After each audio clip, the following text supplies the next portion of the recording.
Is that better? Has that fixed it? I just reset the settings for some reason. Don't know why that was happening. That's an interesting development. So yeah, that's very bizarre. KPW, hello my friend, hope you are well. There's people saying yay, there we go. People saying yay. So, yeah, apologies for that, no idea. Everything was fine until we went live, and then the second we went live, the sound went, it disappeared. Yeah, so I've just had to reset it, but it seems like we're okay. But that's all right, because we're back, we're working, and everything should be cool going forward. So we need to talk about Raw and everything that could be in store. We need to talk about the fact we got some first round King of the Ring matches. We need to talk about the fact that Sasha Banks returned. So Sasha Banks came back a few weeks ago. She's going to be in action this week. We're going to get Sasha Banks versus Natalia, and I am very much looking forward to that. She's showing her heel side now. She's showing her more brutal side. She made like a comment about Jim the Anvil Neidhart, and yeah, it was a little bit too far, but I really like it. I really like that side of Sasha Banks. So yeah, very, very cool to see her return into action this week. We're getting Ricochet against Drew McIntyre. We're getting Miz against Baron Corbin. The Fiend / Bray Wyatt has teased the fact that he is going to be returning. I say they because it just feels like two separate people, Bray Wyatt and the Fiend. But yeah, teased that we should be getting something. He says that he is back home in New Orleans. That's where Raw is tonight. So let's wait and see. Let's wait and see what he has in store. The only downside is normally when they tease that, normally when they say something like that, they then don't appear. I can't see that happening here. I'm pretty sure he will appear. But yeah, let's wait and see. I feel like he will be there. But as I said, normally when they tease it, then they're not. So we'll find out. But obviously King of the Ring is moving forward as well. And as we said, there's potential surprises and things. It's been announced as well that Stone Cold Steve Austin is going to be at next week's Raw, I think. It's going to be at the one at Madison Square Garden, which I think is next week. So yeah, he is going back. Save with instant trade-in on a new super-fast HP laptop at Curry's PC World. Save with instant trade-in on a new super-fast HP laptop at Curry's PC World. Should really be excited about is the fact that if Stone Cold is going to be on Raw, we've already learnt now that whenever there's a legend, the Fiend attacks. So far, the Fiend has taken out Jerry the King Lawler. Has taken out Kurt Angle, has taken out Mick Foley. They were all legends that were there for like one-off weeks. Well, if Stone Cold is going to be there for a one-off week, then he might want to watch his back because there's every chance that the Fiend, that Bray Wyatt, that they interrupt. So, yeah, very much looking forward to that next week in Madison Square Garden. Such a special place. It's where WrestleMania 1 was held. I believe WrestleMania 2 as well. Certainly WrestleMania 10. So, yeah, very, very cool. A lot of history there. And obviously, all throughout the 70s, it's where WWE operated from. The Garden, Madison Square Garden, Bruno Sammartino. It's very much like WWE going home. So, very, very special show that's going to be when we get to Madison Square Garden in New York. So, looking forward to that. Looking forward to tonight. High hopes for tonight. Lots to talk about as well. Obviously, the news breaking earlier about Peyton Royce and Ty Dillinger / Sean Spears and the fact that they got married, which is very, very cool. Many congratulations to them. Days Undertaker is going to be at the SmackDown in Madison Square Garden. Oh, okay, so Undertaker's going there. Again, lots of opportunity for the Fiend to strike there as well. So, every time a legend's going to be on the show now, automatically I'm thinking, the Fiend is definitely going to strike. Very, very much looking forward to both of those shows next week. Madison Square Garden, September 9th and 10th. Okay, so what's that? Is that not next week, the week after? I know it's early September. Heydays, reckon the Fiend will make an appearance. I think the Fiend will make an appearance. As we said at the start of this, it's a little bit weird because Bray said that he was back home in New Orleans. That's where Raw is. And normally when they tease it, you don't actually get it. Like, think of Matt Riddle. Think about Matt Riddle and all of the times that he has teased that he's going to attack Goldberg and he never does. So there's just something telling me we might not get the Fiend tonight. Maybe we get a Firefly Funhouse, or maybe they do something different. I mean, whilst we're talking about it, the creator of the mask and everything actually said we haven't seen anything yet.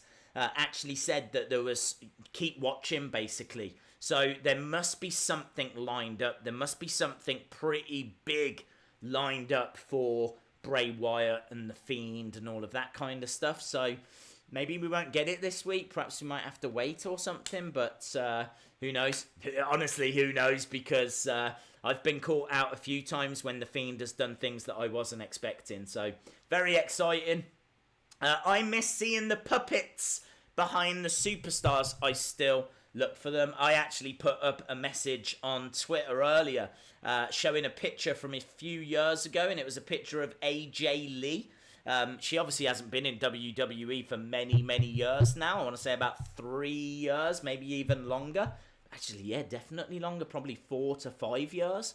But there was a picture of her backstage, and I said, I was looking at that picture, scanning for puppets, and this was a picture of 4 or 5 years ago. Like, it's a sickness that I've got now. Whenever I see a picture of backstage WWE, I'm looking for Firefly Funhouse puppets, even though I know. Like, you show me a picture of WrestleMania 1, Hulk Hogan walking down a corridor backstage, I'll be looking for puppets. I've got an issue. I've definitely got a problem. I was just having a joke. I say joke, it's serious. It's a serious problem that I'm suffering. But I know what you mean. Days, do you remember Survivor Series 03? Off the top of my head, no. But I definitely will have seen it. I've obviously seen them all, but my memory, as we've explored in the past, is not as great as it used to be. And it was never that great to start with. Shout out to Lennon. Imagine CM Punk will join AEW. Maybe. I mean, there was a rumor that he was going to go over to Fox and work on a new WWE show, so that way he wouldn't be working for WWE, he'd be working for Fox, but he would still be involved with WWE and involved in wrestling. That was his agent that was apparently asking about that, not CM Punk himself. So we'll have to see if anything comes of that, but I expect nothing to come of that. And you're right, I think if he was going to go and actually wrestle anywhere, he would go and wrestle for AEW.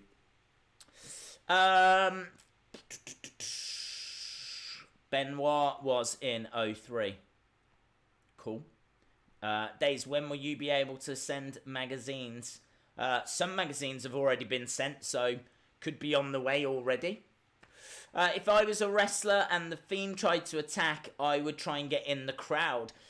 Really good point from Jess there. I would really like to see someone try that. I would really like to see someone actually going into the crowd. Obviously we saw Jerry the King Lawler trying to run up the entrance ramp and trying to escape, but you can't escape the Fiend. I would absolutely love to see someone try that and then the Fiend attack them in the crowd. Did you see the video that Brian put on Twitter wanting an apology from Roman Reigns? I did not. No, I did not see that. Why would he want an... Oh, because of him revealing the real attacker. Okay. That's fun. I'm really into that storyline. I know a lot of people don't like it, but I really like the fact they're doing something different. And even, I mean, like, they could have revealed it, and it could have been Luke Harper, and that would have been fun.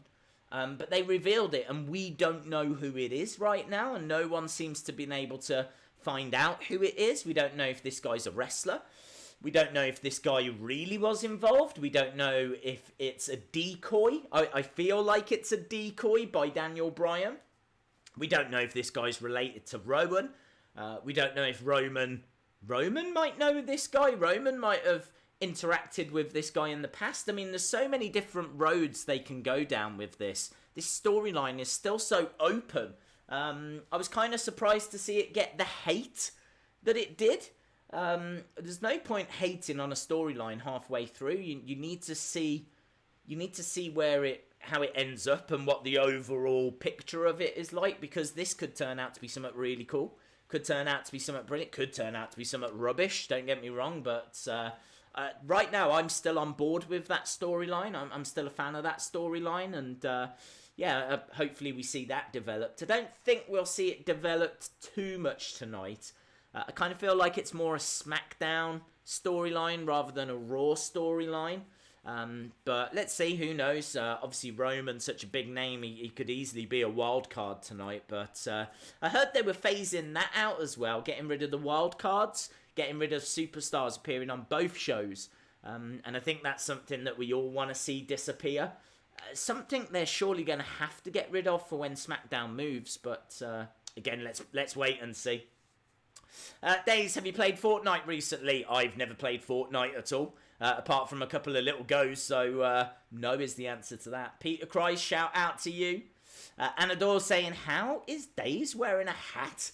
I can tell you now, I am sweltering. I've got a fan on in the corner just to try and keep me cool. But the reason why I'm wearing a hat is because my hair is an absolute mess, and it's actually quite long now. So even if I was to put a bit of like gel or some product in my hair to try and hold it in place, there's so much of it now, it would still look horrific. So it's better for all of us that I just put a hat on. But I've got a fan on over there, so I should make it through the stream. Days, have you ever heard about North Wrestling NCL? It's in Newcastle. No, I have not. Days, how about Fiend versus Willow? Two conflicted personalities with universes of their own. Yes, but you would have to spend a long time building Willow up, because Willow is not a character that we've seen in WWE. Willow was something from TNA and that whole universe. I know a lot of fans would be familiar with Willow, but many more wouldn't. Like, the casuals wouldn't, and you've got to remember that was quite a long time ago as well. So they would have to spend a long time introducing us to that Willow universe again before setting them two on a collision course. So yes, I'd be fine with it, but a lot of work would have to be done. How is Kia doing? Kia is all right. Yeah, she is getting a little bit better and a bit stronger every day. She just spends all the time in the house. She's not in the cage so much anymore. We tend to let her out now. So she's like free, not to roam because she shouldn't be walking on her leg. But she's quite, happy lying by us and by sofas and things. And then we take her outside every 3 to 4 hours or whatever. So yeah, she's doing better. She's doing better. Shout out to Peter Christ. Done that. YRN_ZAE65. Shout out to you. Yornzar65. Who do you think will start the show? I think I've heard it's Sasha and Natalia. I'd have to double check. I quickly read through the preview for tonight, and I'm sure it is Sasha and Natalia. Days, is Roman's attacker the Rowan clone primate from NXT UK? I don't think it will turn out to be him, but I think it's an interesting story, and as I said, I'm still on board with it. How many times will we hear about the Seth and Becky engagement? Quite a few. I'm trying to think, did that happen after SmackDown? I feel like it probably didn't it? So, is this going to be the first show since they got engaged? Yeah, is the answer. Quite a few. Days, look at Harper's new look. It looks very similar. It can look as similar as it wants. That person was not Harper. Shout out to Okiki, as I like to say. Shout out to you.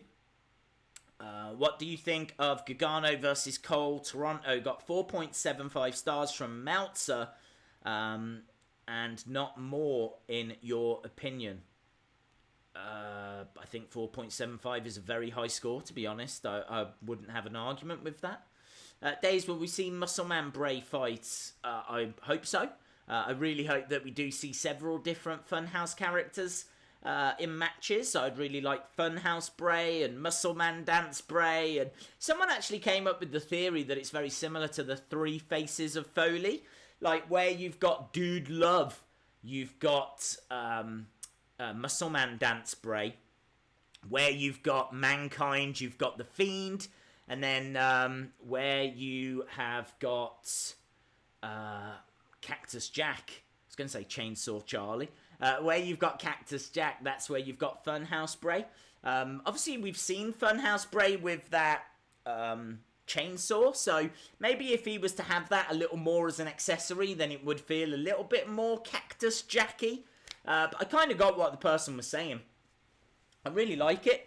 I think if they can find a way of making that work and find a way of having all three characters usable, I think that'd be a big plus. A real big plus. WWE should sell Husker Stoles. I agree. I absolutely agree. I think that'd be a lot of fun. Days, a raccoon is trying to win the 24/7 title. Do you think AEW wrestlers will show up in NXT? No, I don't. No is the answer to that. What do you think of Seth and Braun having the tag team championships? Great question from Sue there. Hate it. Absolutely hate it. Could not hate it more. Last year I was really high, really positive on Seth Rollins. This year I can't stand him. I absolutely can't stand him. Nothing against him as a person. Like, if I was to see him, I'd shake his hand and all of that. I'd be like, dude, you've had such a great career, blah, blah, blah, blah, blah. But just where he is right now, I hate the character. It's one of my least... I would put Seth Rollins up there with Baron Corbin for characters that I really don't like at the moment. And the reason why, let me tell you why, because I've always got reasons. The reasons why is because he keeps overcoming such stupid odds. He never should have been able to have beaten Brock Lesnar at SummerSlam. It should never have even got close. He got absolutely destroyed just a couple of weeks before that show. And then he made a real stupid move of, he was beaten up and he came walking down with a chair and thought that he was going to be able to beat up Brock Lesnar. I mean, I think it was meant to show heart, but to me it just made him look like one of the stupidest people I've ever seen. You're talking about a former UFC MMA champion, one of the baddest wrestlers we've ever seen in WWE history. Like, legit, there's an argument that Brock Lesnar is the most powerful champion of all time. Of all time. There's an argument for that. I mean, look at the size of him. He's just a beast. He's a freak. And yet, you know, Seth with bandaged up ribs wanted to go down with a chair and try and take out this absolute freak. And of course he got destroyed. Of course he got beaten down. Of course it didn't end well for Seth and it made him look stupid. He looked stupid. How do you cheer someone that looks stupid? How? How do you do that? You can't. And then he went to SummerSlam and he got a victory he absolutely should not have got. He should not have won that match. I hated him getting that victory. It just didn't feel realistic. It was so far out there. I just hated it. I absolutely hated it. And I've got to be honest, his matches just haven't been that great this year. If you think about last year and you think about that gauntlet match that he had, and, you know, I mean, it was Monday Night Rollins. It's just match after match, week after week, like 5-star classic. It was just incredible. Each week he was just stealing the show. And it was like he was the best wrestler, I reckon, in the world for a good month or two in 2018. I really think he was putting on some of the best matches. And it's just gone. It's just gone. Now you get a Seth Rollins match, and I'll tell you what you're going to see. You're going to see a suicide dive, bit of fighting on the outside. There'll be a curb stomp in there. There'll be a Falcon's arrow. There'll obviously be a little bit of back and forth. It's just paint by numbers, bland awfulness. I don't rate it. And I don't rate him. And then to make things even worse, putting him with Becky and having that partnership with Becky. I mean, like him wearing a t-shirt that said the man's man. I mean, I know he's in a relationship and he loves Becky and everything, but it just made him look, again, like stupid again. The man's man. Like, I just didn't like it. I didn't like the shirt. I just think I didn't get what they were trying to do. It felt like they were trying to put Becky over at Seth's expense. I couldn't get my head around it. I didn't like it. So, yeah, he's not in a great place with me at the moment. The Drawing and Gamer Club says, "Oh my God, Days, I said this last stream, but I'll say it again. Your cat is so cute." What cat? What? I don't know what you're on about. I don't know what you're on about. Hey, Days, do you think Seth Rollins queefs? I have no idea what that means. Paul Heyman is way better as a wrestler than Seth. Rambling Rabbit is from the Adam Rose Party Rabbit. Oh, what? You think it's like the son of the bunny? It was called Adam Rose's rabbit. It was called the bunny, wasn't it? Days, do you know Bray described the Fiend in 2015? Yes. Days versus Seth. Book it. He'd destroy me. Again, let me be crystal. I've got nothing against Seth. I don't blame Seth for this. It's got nothing to do with Seth. It's how he's been booked. They've said to him, right, you're going to get beaten up, but you're going to go down. We're going to make you look heroic. We're going to make you look like $1 million. You know, you got beaten down, but you're going to go out there. You're going to challenge Brock. You're going to look like the man.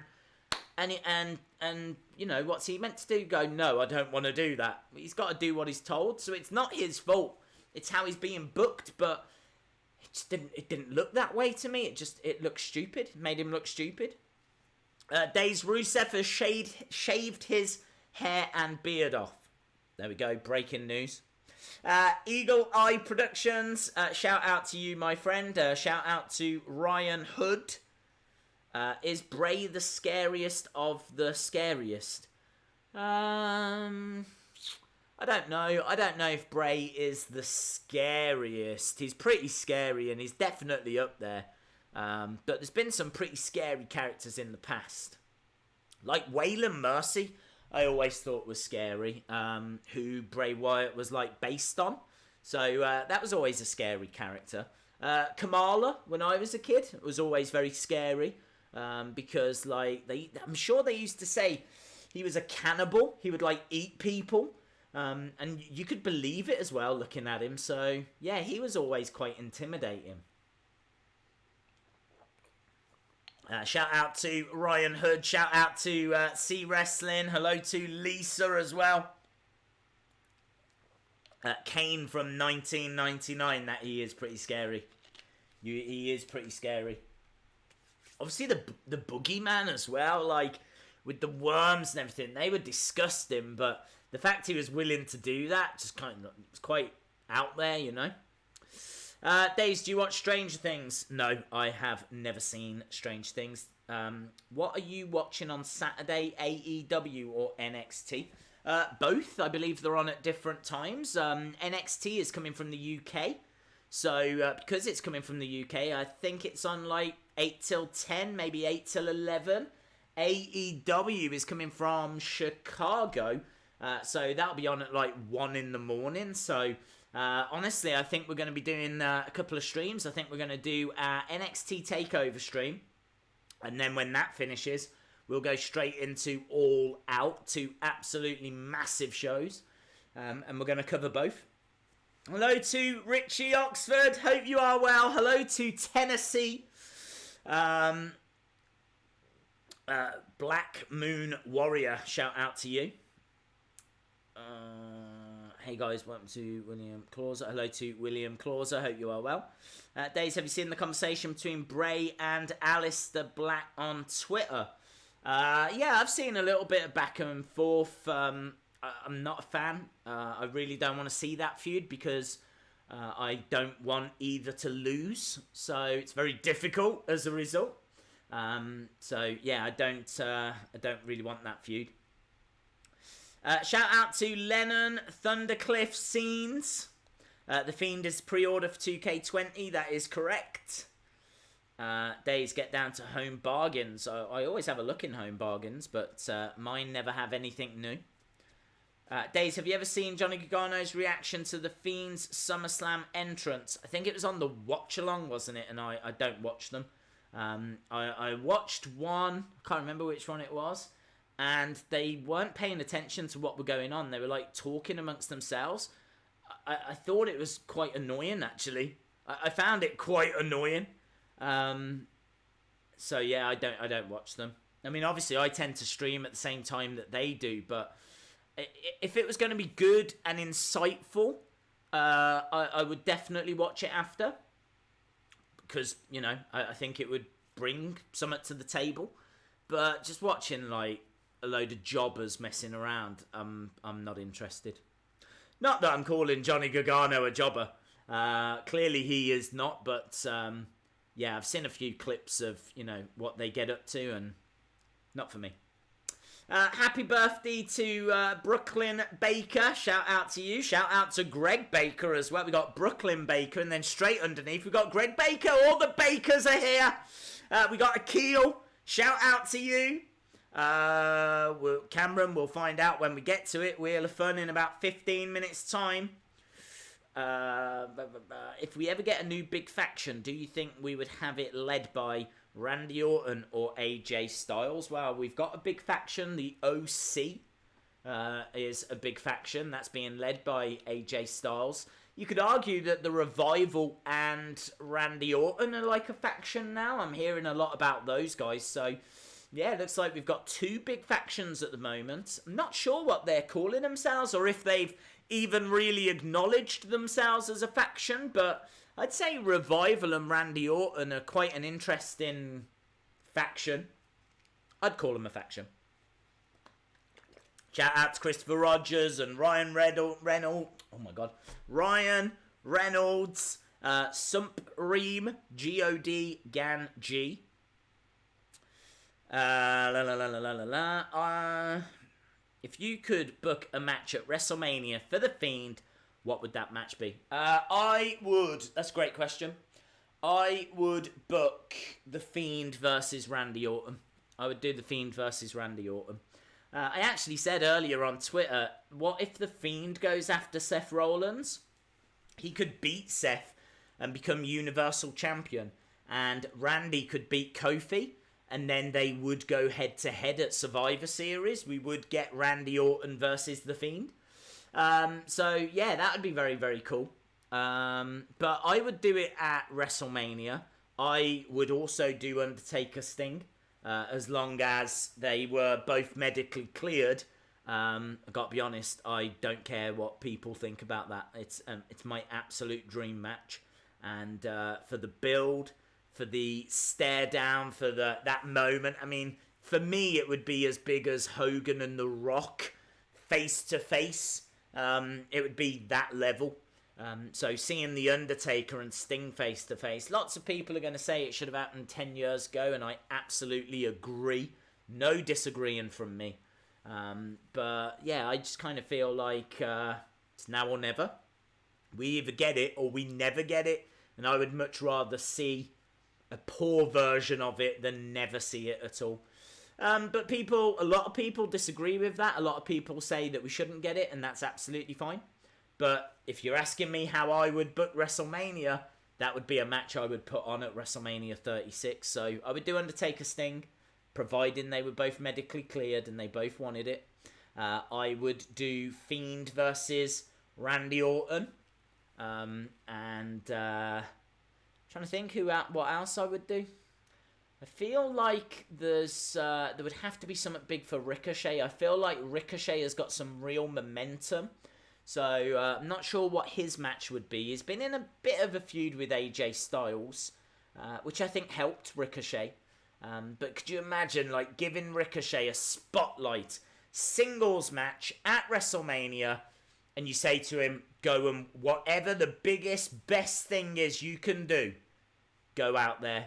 Like, if you have to make it a cage match, so he's got extra height to play with, or, I don't know, a ladder match, or something, Ricochet in a ladder match, Ricochet versus, I don't know, it's really hard to find an opponent, maybe Andrade? Ricochet versus Andrade ladder match for the Intercontinental Championship, or something like that. That would be sick. That would be amazing.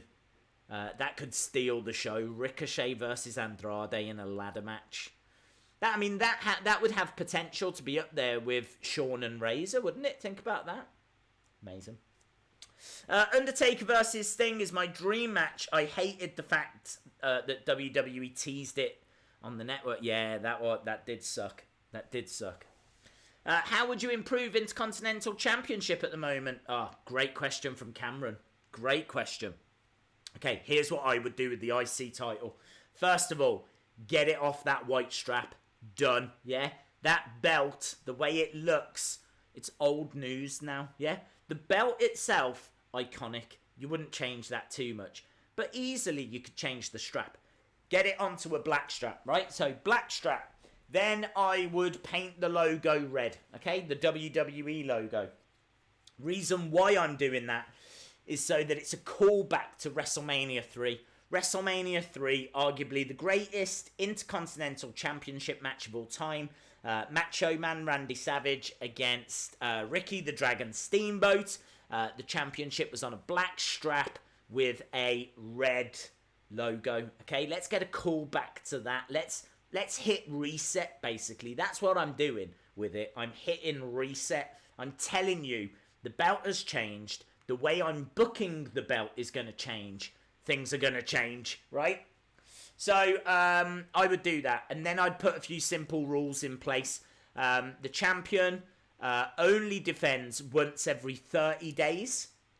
And has to be against an up-and-comer, basically. Or someone that's won maybe 10 matches in a row. Like, you've got to have won 10 matches in a row to qualify for actually competing for the title. And I think that would be really interesting, because then you've got matches that matter on Raw.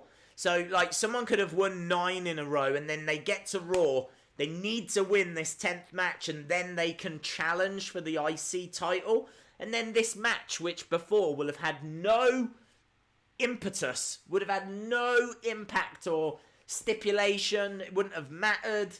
Now, all of a sudden, it means something. They've got to win this match. If they do, then they can challenge for the IC title.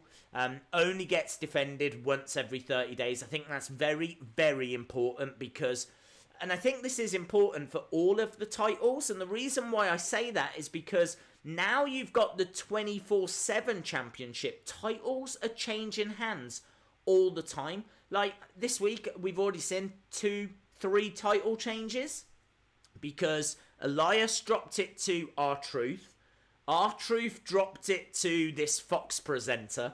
The Fox presenter dropped it back to R-Truth. So it's like that title is changing hands all the time. So a title change now, it's not going to feel that special, because the title change is happening all the time.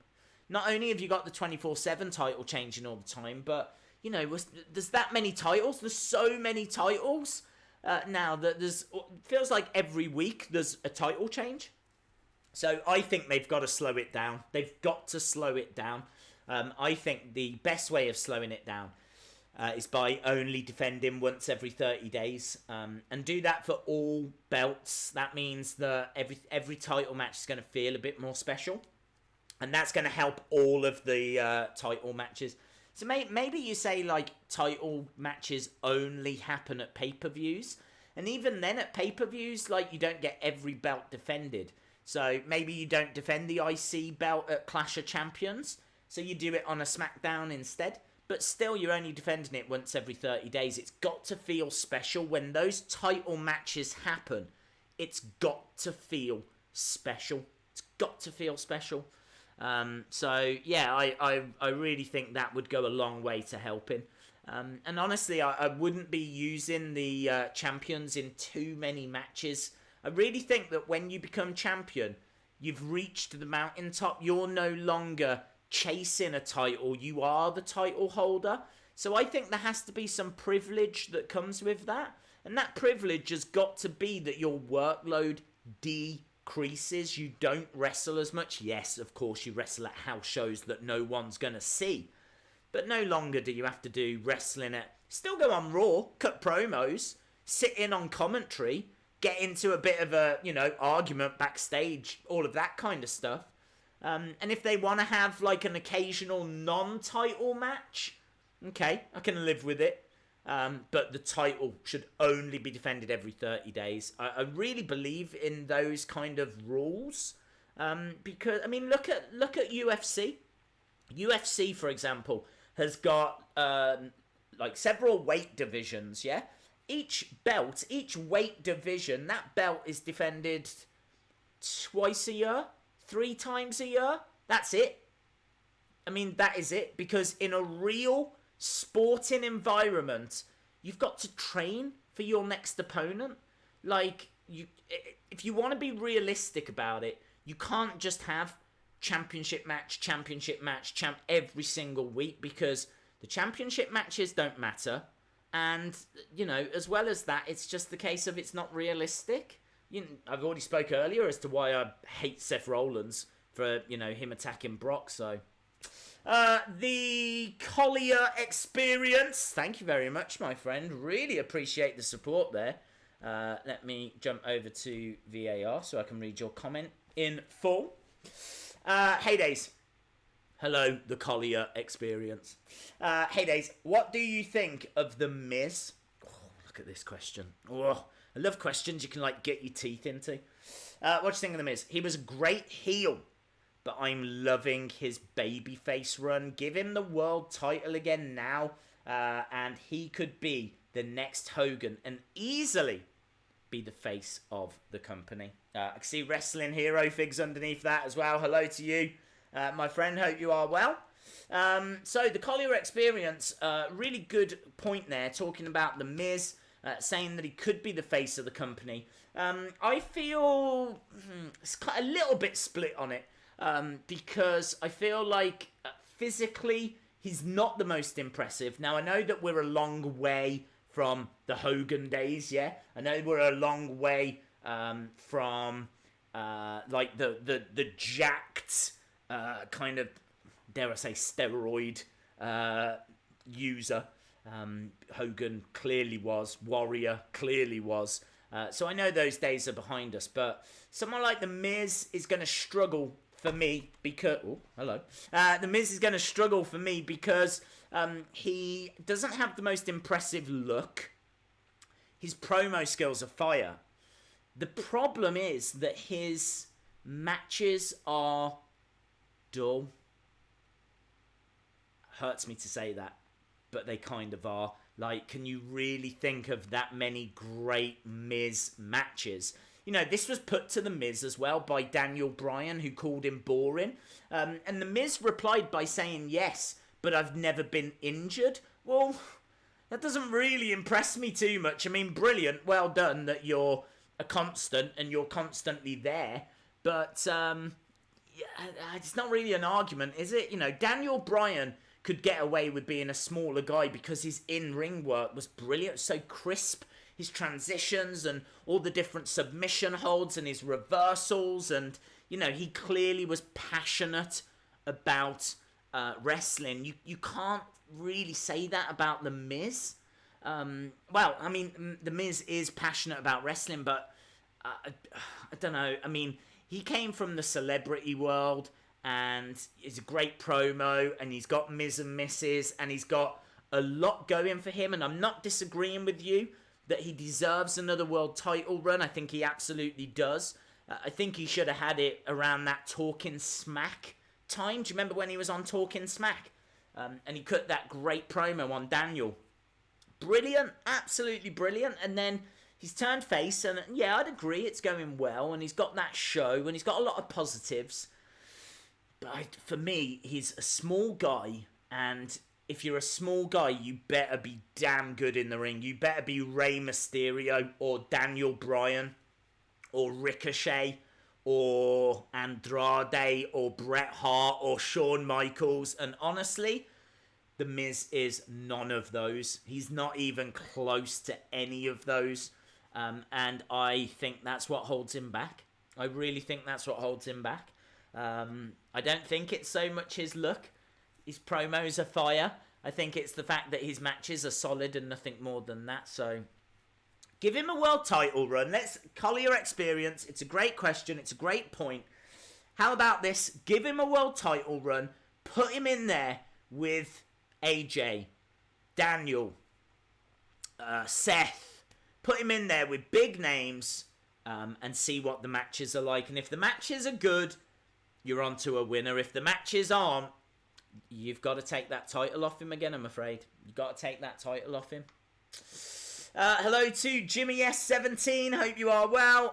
It is Wheel of Fun time. Days they should keep Fiend pay-per-view exclusive and Firefly Funhouse Bray for Raw and SmackDown.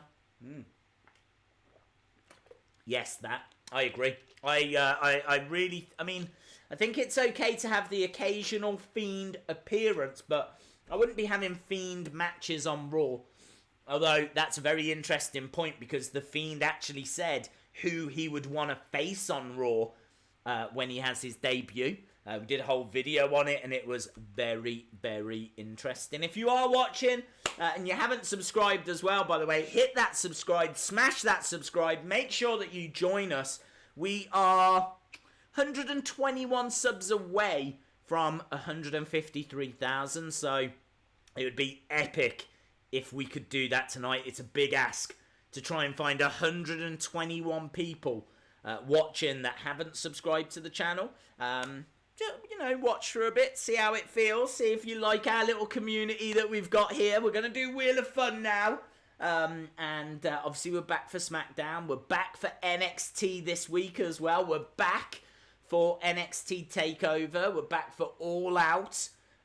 So, yes, we've got a lot of streams coming up. So, make sure that you are subscribed and make sure that you join us. Because this is going to be one hell of a week. There's going to be a lot to talk about. Right, with that being said, let's go over to the Wheel of Fun. So, it's the Wheel of Fun. Everybody loves the Wheel of Fun. What was that? Is that the wheel?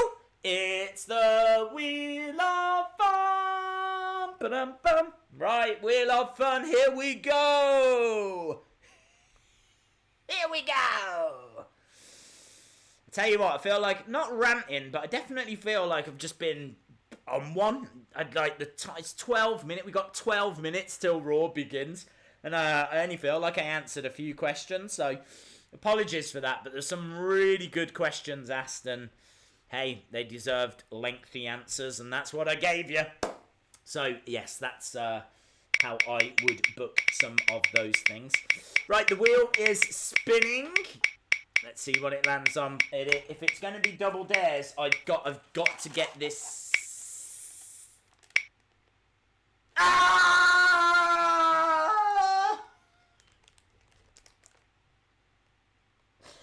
I shouldn't have said, should I?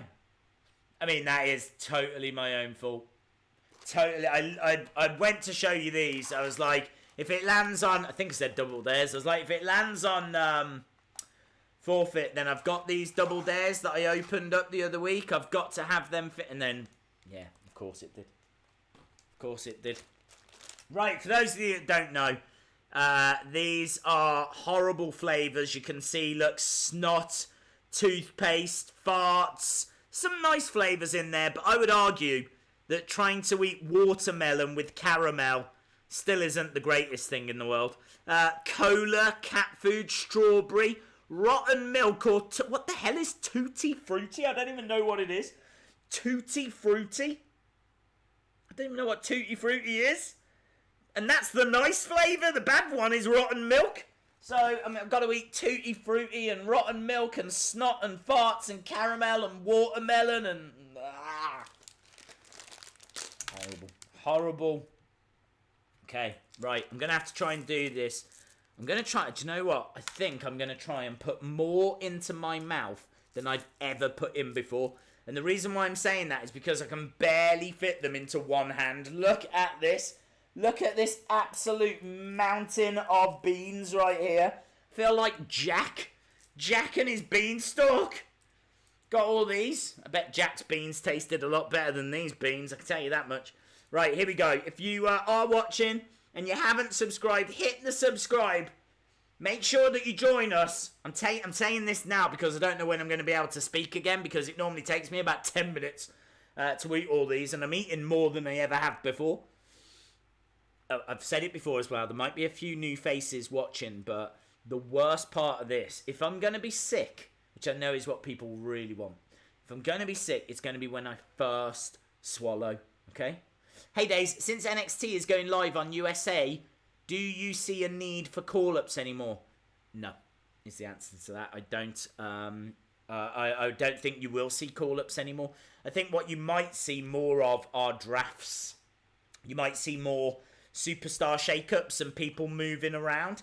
But I gotta be honest, I would think everyone on the main roster would want to go to NXT now, because I'd imagine NXT are going to get paid TV money now.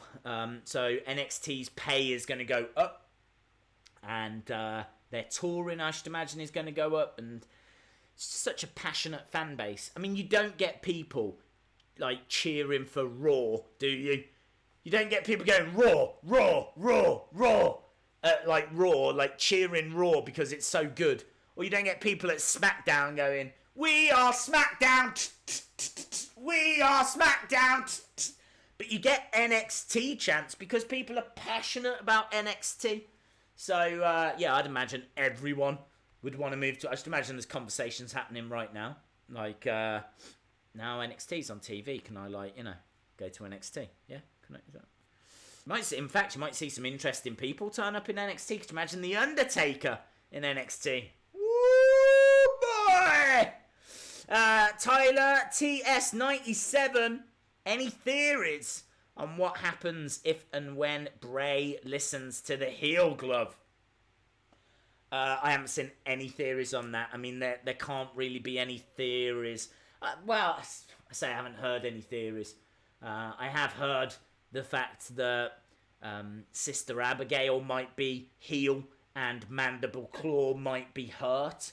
I heard that theory, which I wasn't that keen on. And another one is that he just leaves them alone, leaves the ring. Another theory is that someone else comes down. He, like, beckons someone else down to the ring. And we get the debut of a new character. Whoever this heel character is going to be. Like some kind of twisted nurse. Which would be awesome, by the way. They should definitely do that. Could you imagine, like, a twisted evil nurse coming down to the ring? Could you imagine that? The Fiend listens to heel, like, releases the Mandible Claw, throws that person down to the ground, turns to the entrance ramp with his arm out like this, and then some new entrance music plays, and out comes this twisted heel of a nurse. I don't know why I'm doing this face. In my head, she's like some kind of zombie type thing. Maybe I could play that role. There we go. Get in touch with Bray. Ask Bray if I can be the twisted heel nurse that he doesn't even know he needs yet.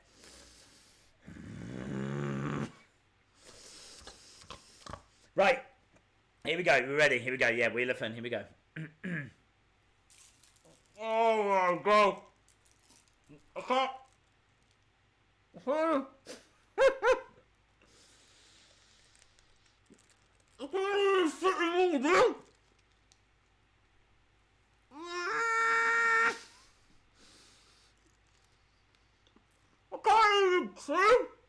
Oh my, look at this.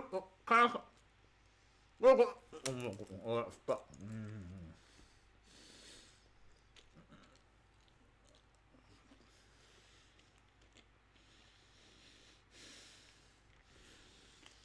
I have to hold them all in. Oh my god.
Oh my god!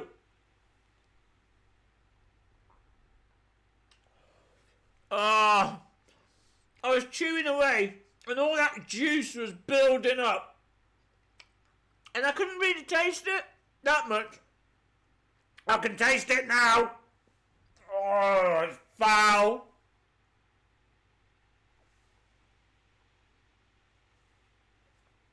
Oh. Oh, my mouth is full of horrible juice. Okay. These are the devil, man.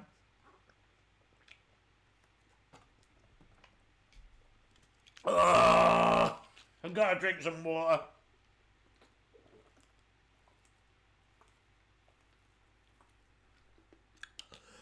Oh my god. Nasty, man. I got one that fell out here. It's got hairs on it. That must be Kia's hairs.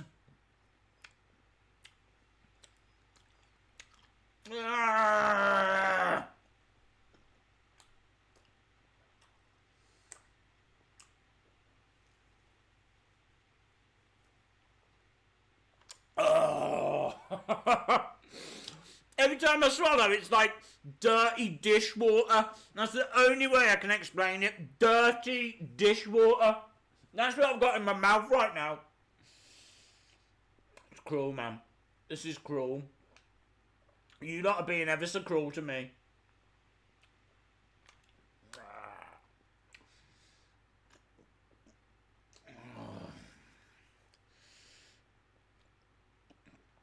Oh, what is your... Stephanie, I'll try and get to you in a sec. Let me just get through this crisis. Oh my god, I can't even talk.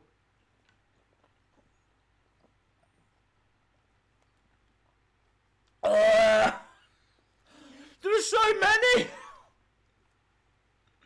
Why did I eat so many?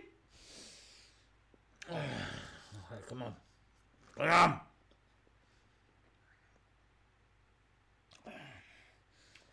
Guys, help me out. Tell Stephanie, what is your favourite WWE moment ever?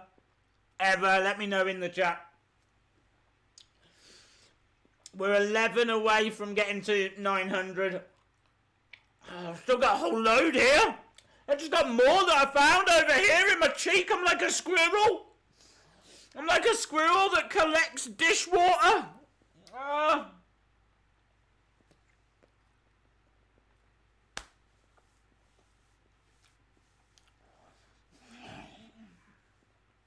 I need more water, man.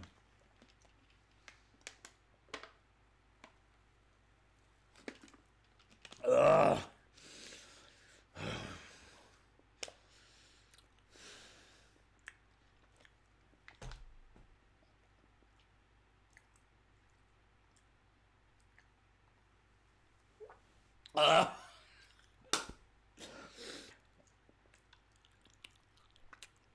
Okay, come on. How long we got? 50 seconds, come on!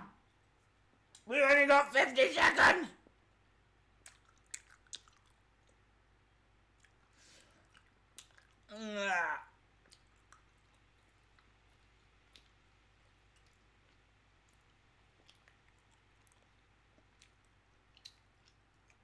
Okay. Okay. Okay. Ugh. Hate it.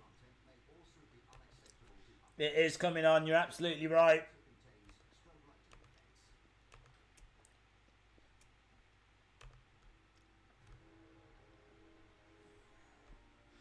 Right, friends.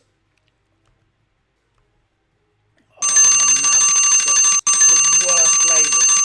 I hate this forfeit because it stays with me for like the next half an hour. Not only was there loads and horrible juice that I'm swallowing, but it's still there now, and water's not shifting it.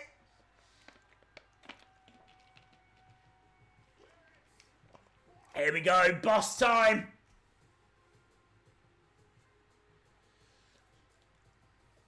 Sasha wearing different attire. She's got like black leggings, high boots. Says legit boss, but she's not wearing an attire that we've seen her in before.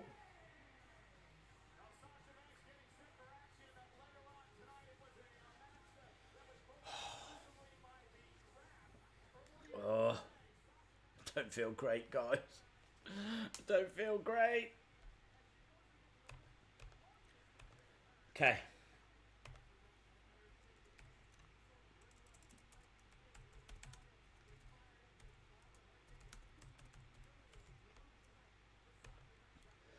This is a different looking Sasha Banks that we've got in the ring right now. Blue hair, of course. I mean, she looks great. She does look great. But she's got like black leggings. She's not in her usual ring attire. She used to have like just like a bra top with things coming down her arms, didn't she? And then she'd have like trunks on. She's wearing black leggings and her new t-shirt that's kind of ripped at the arms. Such a great moment when she came back though.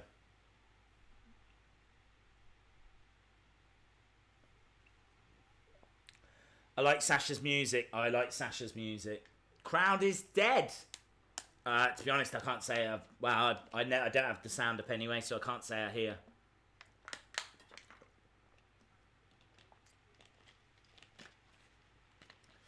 I think Sasha's hair reveal is one of my favourite moments in WWE history. Like, I don't get it. I still don't get it. Why was that a reveal? Why couldn't she just come out with blue hair? I'll never understand. I'll never understand why that was a reveal. And for that reason, it's one of my favourite moments. I love it. It's like, tricked you. You all thought I had purple hair like I did before, but I don't. It's blue. Okay. Fair play, whatever. Shout out to James Barry. Heyday's there. Not fighting yet. No, not yet. What, do you think this is a promo that she's cutting first? I thought it was going to be a match. I just realised Sasha versus Becky, Night of Champions, then Sasha versus Bayley, Survivor Series. That would be great. It shows that she has changed.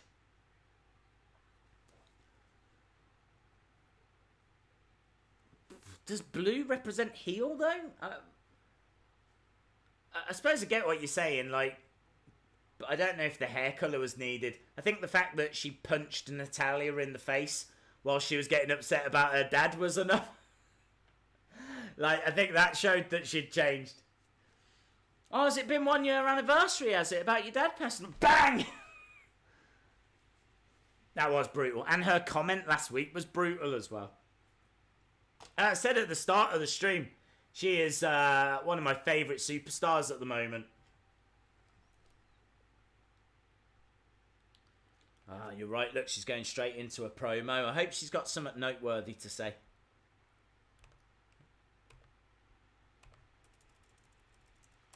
Promo.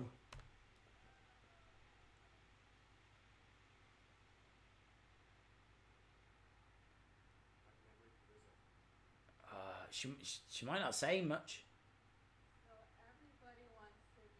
So everyone wants to know why. Do we? Everybody wants to know why. And where's Sasha Banks been, huh? Well, she was on holiday. I know that much. For 4 months. 4 months. 4 months, I've been gone. Out of sight, minding my own business, not talking to anybody. Yeah, all I hear is Sasha Banks, Sasha Banks, Sasha Banks, Sasha Banks. So she said she was away for 4 months, not talking to anyone, but all she heard was people talking about her. Becky chant. Becky chant from the crowd. Smile on the face of Sasha. Sasha Banks. How Sasha Banks threw a fit. Oh, yes, I'm loving this. How Sasha Banks How Sasha Banks threw a fit. WrestleMania at the locker room floor. I did. How Sasha Banks took her ball and she went home. Yeah, damn right. I did. And not for reasons that you may think. This is amazing. I was relegated to a WrestleMania tag team match that I cared absolutely nothing about.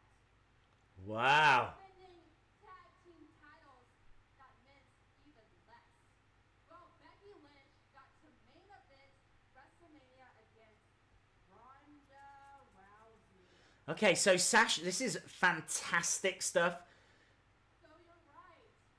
I took my ball and I went home. And I went on a couple amazing vacations with my WrestleMania paycheck, which a paycheck that Becky Lynch got way more money than I did for main eventing WrestleMania. So Sasha upset that she didn't get to main event WrestleMania. She had to watch Becky Lynch do it. And she saw Becky make more money. She said, "You heard that I threw a fit? I did." And there she was. Good old Natalia. My poor This is brilliant stuff. Yeah, I wasn't expecting this. I thought they were going to give us like a nothing kind of a promo, but I like her face myself. Dad is so proud of you. And look who came to save the day, right on cue, Becky Lynch. And you saw what happened to her, didn't you? Fiend will attack Sasha. And now here I am, center of attention. This should have happened in a video. Oh, I don't know. I think the promo at the start was excellent. I've been running this Stories of Legend since day one because I am the boss. It was very interesting to see how she reacted to the Becky Lynch chants. She just kind of smiled and went, Sasha Banks. think she's very irritated by Becky.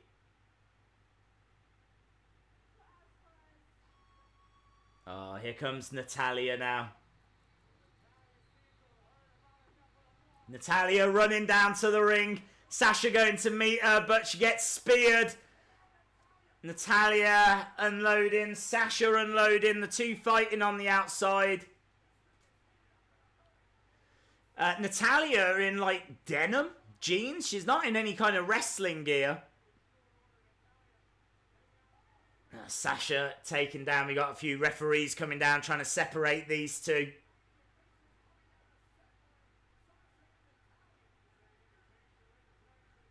This Sasha kicking out, referees separating them.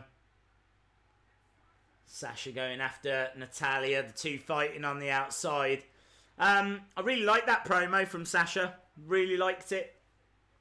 I like the realism in there. I like the fact that she's acknowledging a lot of those things that we heard.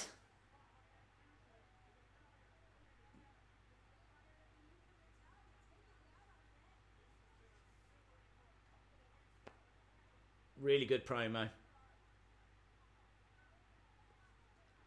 Natalya still unloading on Sasha. More importantly, I've still got a really bad taste in my mouth, which is actually getting worse. Sasha kicking out at Natalya.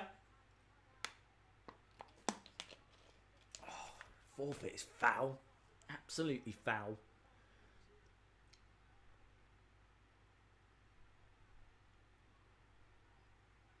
I really hope Sasha takes this blue hair off and it turns out that her hair was green all along. I'd love that. Commercial break, there we go. Boom!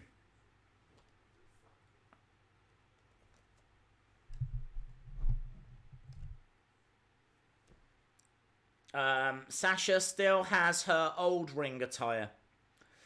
Good way to start the show. Yes, I agree. What do you think of heel Banks? I like heel Banks. I'm a fan of heel Banks. I think she works better than she does as a face, to be honest. So yeah, very much looking forward to seeing really where she goes from here. I think she should beat Becky Lynch. I think that Becky has got a great rivalry with Charlotte, but Sasha is absolutely on that level. So I would hate for Sasha to come back after 4 months away and to fall short against Becky Lynch. I would hate that. I feel like this needs to be a real feud, back and forth, both winning clean. It could be a brilliant feud. Happy birthday to Q. Days, have you ever seen Sting wrestle live? No. Favorite incarnation of him? Surfer Sting. That's when I first heard him.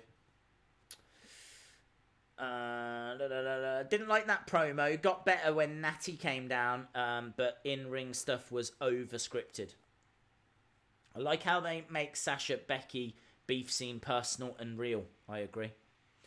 Thank you very much, Wes. Appreciate the support, dude. I want to see what heel Banks is like in the ring tonight. Yeah, I'm looking forward to it as well. Yes, absolutely. I wonder, do we go straight into that match now? What happens now? I'm a little in the dark over it, to tell the truth. I don't know. So, it didn't look like Natalya was in her wrestling attire, and I don't know if Sasha was going to wrestle in that. She could. She had wrestling boots on. It was perfectly fine wrestling attire for Sasha. Maybe a little difficult for Natalya to wrestle in denim. I'm not sure. Never seen her do it. I'm sure she can. Shout out to National Wrestling. That was good promo, and I think they'll be back to being best buds soon. Shout out to KJ Carter. I would have lost my mind if Bayley came down instead of Natalya, especially after the tag title thing. Yeah, well, look, I feel like that's a story that is going to be told. I just don't think it needs to be told just yet because they're building up Sasha. Sasha versus Becky is the big story. But we're getting Sasha versus Natalya in the short term. There's not really any room for Bayley right now in this. But they will certainly clash at some point. Okay, we're backstage with the Street Profits.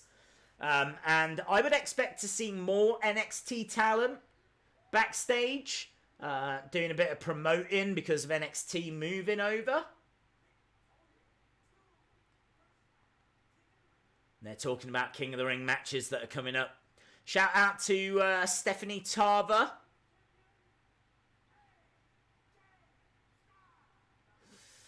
I think they need to leave the Anvil stuff behind. I don't like it personally. That's fair enough. My take on it is that if I really don't think he would have had a problem with it at all. And honestly, if they wouldn't do it if Natalya did. Simple as that. If Natalya, I think Natalya, if anything, is kind of happy and glad having her father as part of storylines. Right, tag team turmoil match. 2 teams start the match.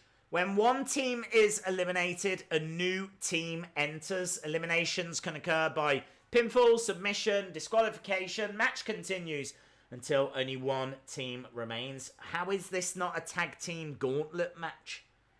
Why is it called a tag team turmoil match and not a tag team gauntlet match? Answers on a postcard.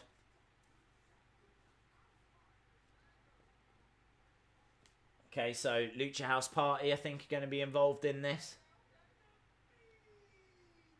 B Team are going to be involved. Viking Raiders.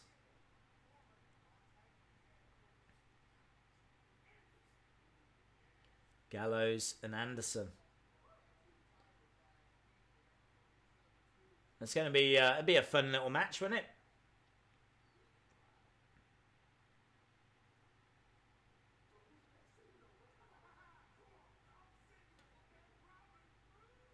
Dolph Ziggler and Robert Roode.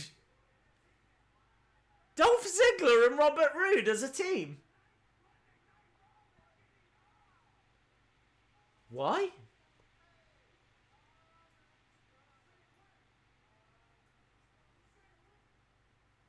Okay, we're going back to the arena and Ricochet is on his way out. So this is going to be a first round King of the Ring match.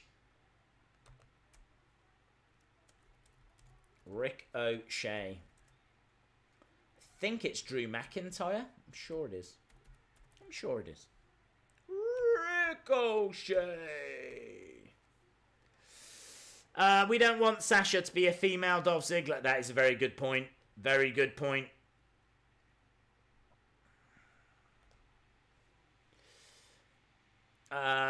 Days, thanks for following me on Twitter. No worries, dude. Dolph and Roode. Please let Roode impersonate Triple H. Dolph, obviously HBK. That's a really good point by C Wrestling there. That would be very, very fun. Very, very fun. If they were to have a gimmick like that, I just get a horrible feeling they're going to be boring heels. I don't know. What is that? Are they just going to come down as 2 single stars, like? Can't imagine they've got, like, a team name or anything. Or an entrance. Right, let me know, who do you think is winning this? Is it going to be Ricochet or Drew McIntyre? Who do you think is winning this? Very, very interested to know, because this is a tricky one to call. I thought that Drew would get through to the final, so I've got to say Drew. But honestly, I've seen a lot of people pick Ricochet. In fact, you know what we're going to do? I'm going to put a poll up. I rarely ever do this for actual matches, but I am going to put a poll up right now. Let's set the poll for 10 minutes. And the question is very simple. Who wins? Who do you think is going to win? Who wins? If you want to vote, go over to Twitter. Go over to @WrestlingDays. Let me know who you think. Ricochet or Drew. Oh, hello. Drew McIntyre. That poll is going up right now. If you go over to @WrestlingDays, you can vote. Let me make sure that it is on screen. Bish bash bosh. It is. So get your votes in as to who you think is going to win this. Can you guys predict it? Can you predict tonight? We'll keep doing... How about this? We'll keep doing this until you guys get it wrong.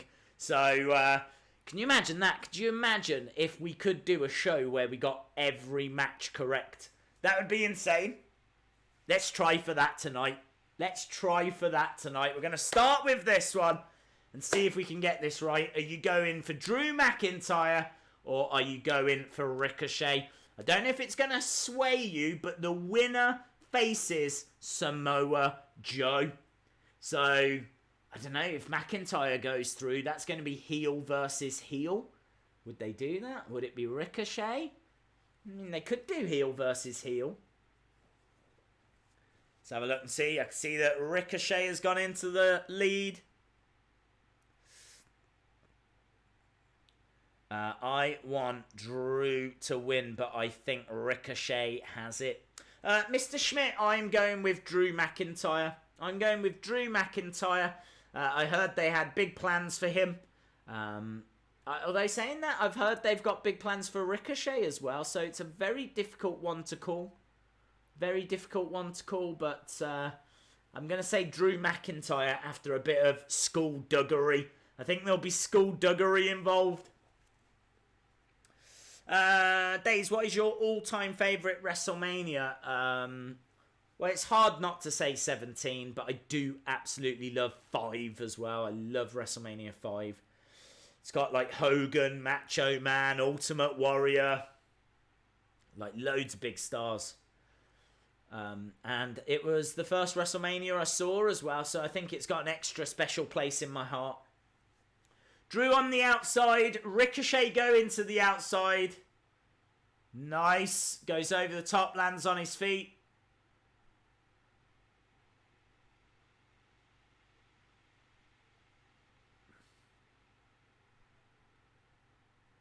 Into the barricade.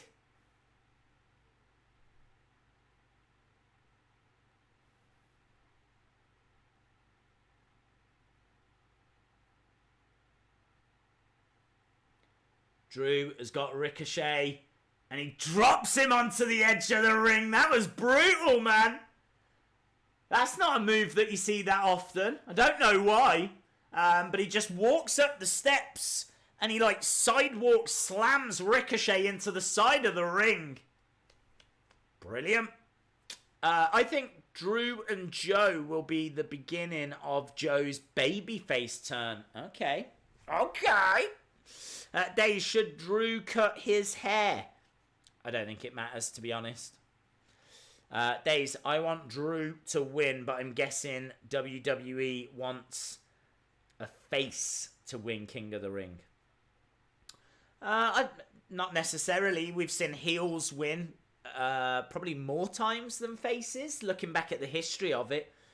King of the Ring tends to be more of a heel tournament because the heels use it to brag. Kind of a little bit like how Shane used being the best in the world. You know, he used it to like go around bragging. And so that's why it works better if a heel wins. And I could see Drew doing that very, very well. Days, when do you think Brian will turn face? I don't know if he will. I think he's enjoying being a heel. I think he had a real lengthy run as a face. I don't know if there's too much of a need for him to be a face at the moment. I think his heel run is fine. It's just great to see him wrestle, isn't it? I'd like a heel to win King of the Ring. Drew needs to win King of the Ring. I can tell you that Drew McIntyre is in the lead at the moment. Don't let my thoughts put you off, though. You vote for whoever you think. Let's just get a real accurate, this is what the chat say. The chat think it's going to be this person. And then if we're right, we're right. If we're wrong, we're wrong. If I was going to vote, I would vote Drew McIntyre, but I 100% could be wrong very, very easily. It has happened once before. Days, are you still convinced Bray will attack Baron, sorry. Honestly can see him costing someone King of the Ring. Yeah, I feel like it makes sense for him to do that. I don't think that Baron Corbin has got a feud at the moment. He's in King of the Ring. I don't think there's a need for him to go far in this tournament. I think that a feud against Bray Wyatt would be good. It's good for Bray because we all hate Baron Corbin, and obviously Bray would get the better of that feud.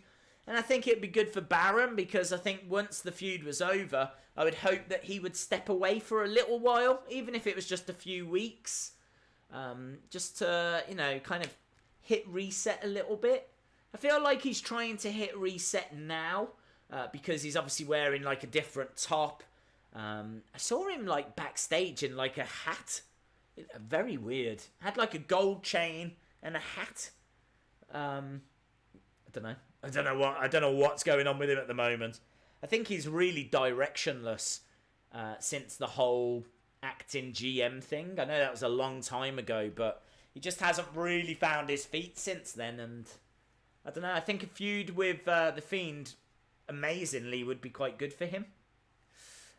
Drew McIntyre got a beautiful stretch on here. He's stretching Ricochet over his knees. Ricochet powers out of it, though. Yeah, we all know Brock's going to win. Could be James Ellsworth. Nice enziguri by Ricochet, and Drew McIntyre goes down. Let's have a look where we are with the poll.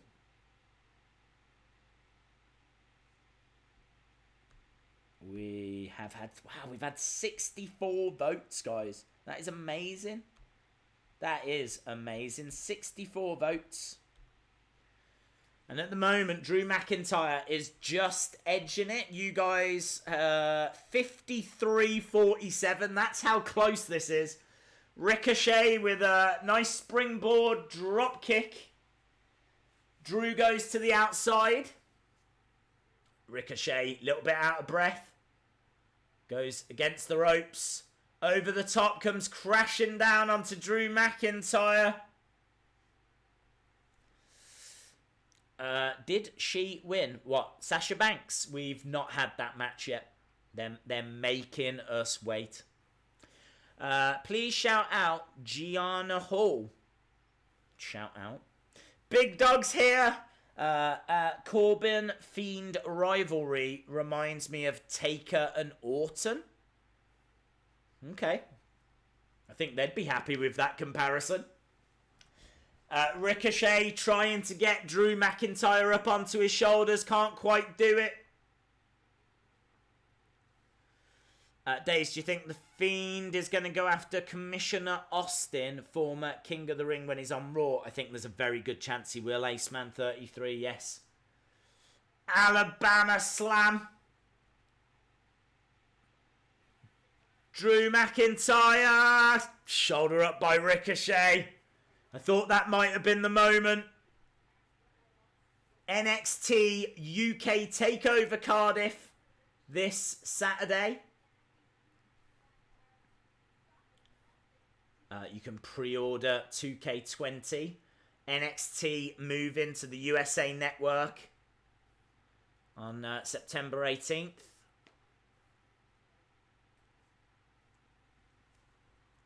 Here we go. Look, McIntyre picking up Ricochet. Doesn't slam him down. Back elbow from Drew.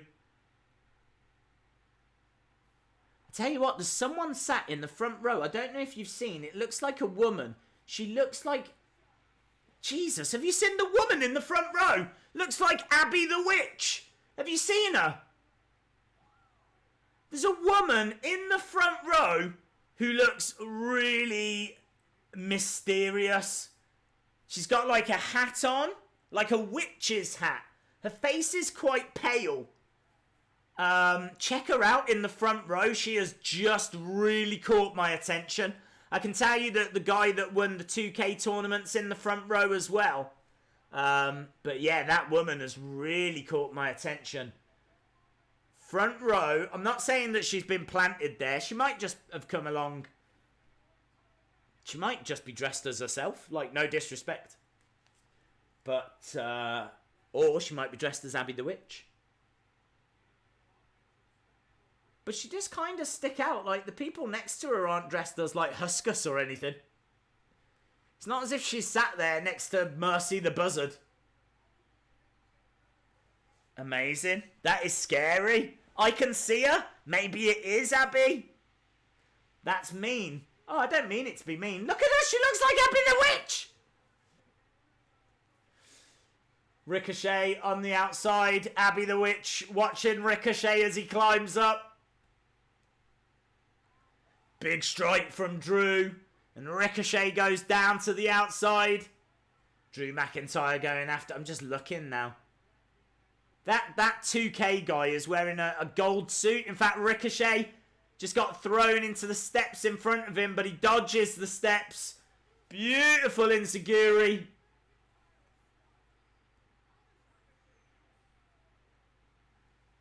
What time is NXT? They did say it flashed up very quick. Someone's got a hat on and an Undertaker hat on in the front row, and they've got an Undertaker tattoo. I don't think that was her, was it? Someone else has got a hat on in the front row, and they had an Undertaker tattoo. What is going on? It is her! She's got... Oh my god. So she's got a hat on, and she's got an Undertaker logo. So she's not dressed as Abby the Witch. She's dressed as The Undertaker. See, I knew I wasn't being mean. I knew it. Drew McIntyre just... Oh my god, what has happened to the poll? What happened to the poll? 50-50! What are we meant to do with 50-50? So 80 votes came in. 40 went for Ricochet. 40... Oh, it's broken. Everything's broken. Drew McIntyre turns Ricochet inside out. Sit down powerbomb. 1, 2... Kick out! Kick out by Ricochet. Abby the Witch loved it in the front row. Hashtag King of the Ring. Hashtag 50-50. Hashtag one and only. Hashtag don't say hashtag out loud. Oh, what is going on with Abby? Well, I think she's come dressed as The Undertaker, but she's just got the wrong week. Because Undertaker's on SmackDown in a few weeks' time. Perhaps she could just be really hopeful, you know, that he might just make an appearance. That woman would explode if The Undertaker came out. I feel like The Undertaker is her spirit animal. I am now absolutely fascinated by that woman. No two ways about it. Who's she with as well? Like, she doesn't have to be with anyone, but who is she with?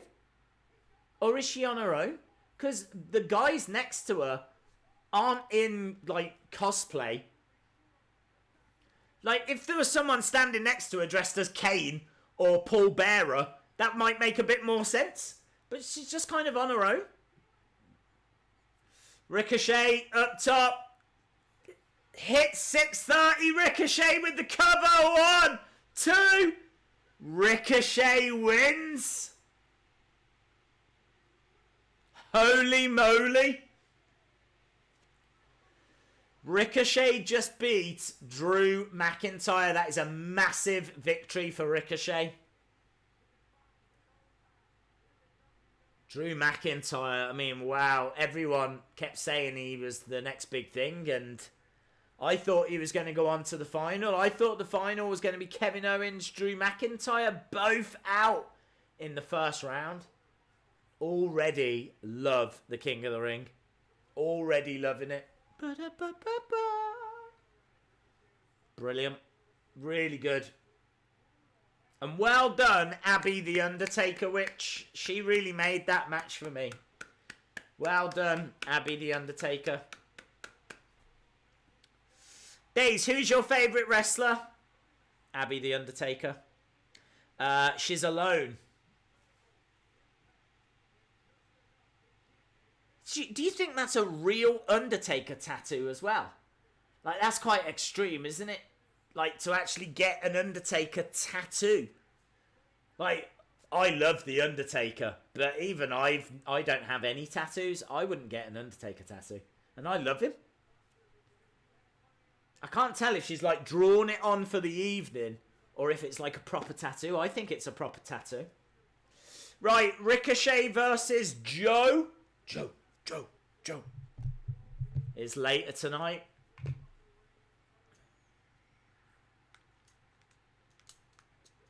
Rick O'Shea is in the ring celebrating. Dun, dun, dun, dun, dun, dun, dun. Miz, Baron Corbin, keep an eye on that match. Telling you now, that's got Fiend written all over it. Jack Ernie says, hurts Balor to heal the situation he had with him.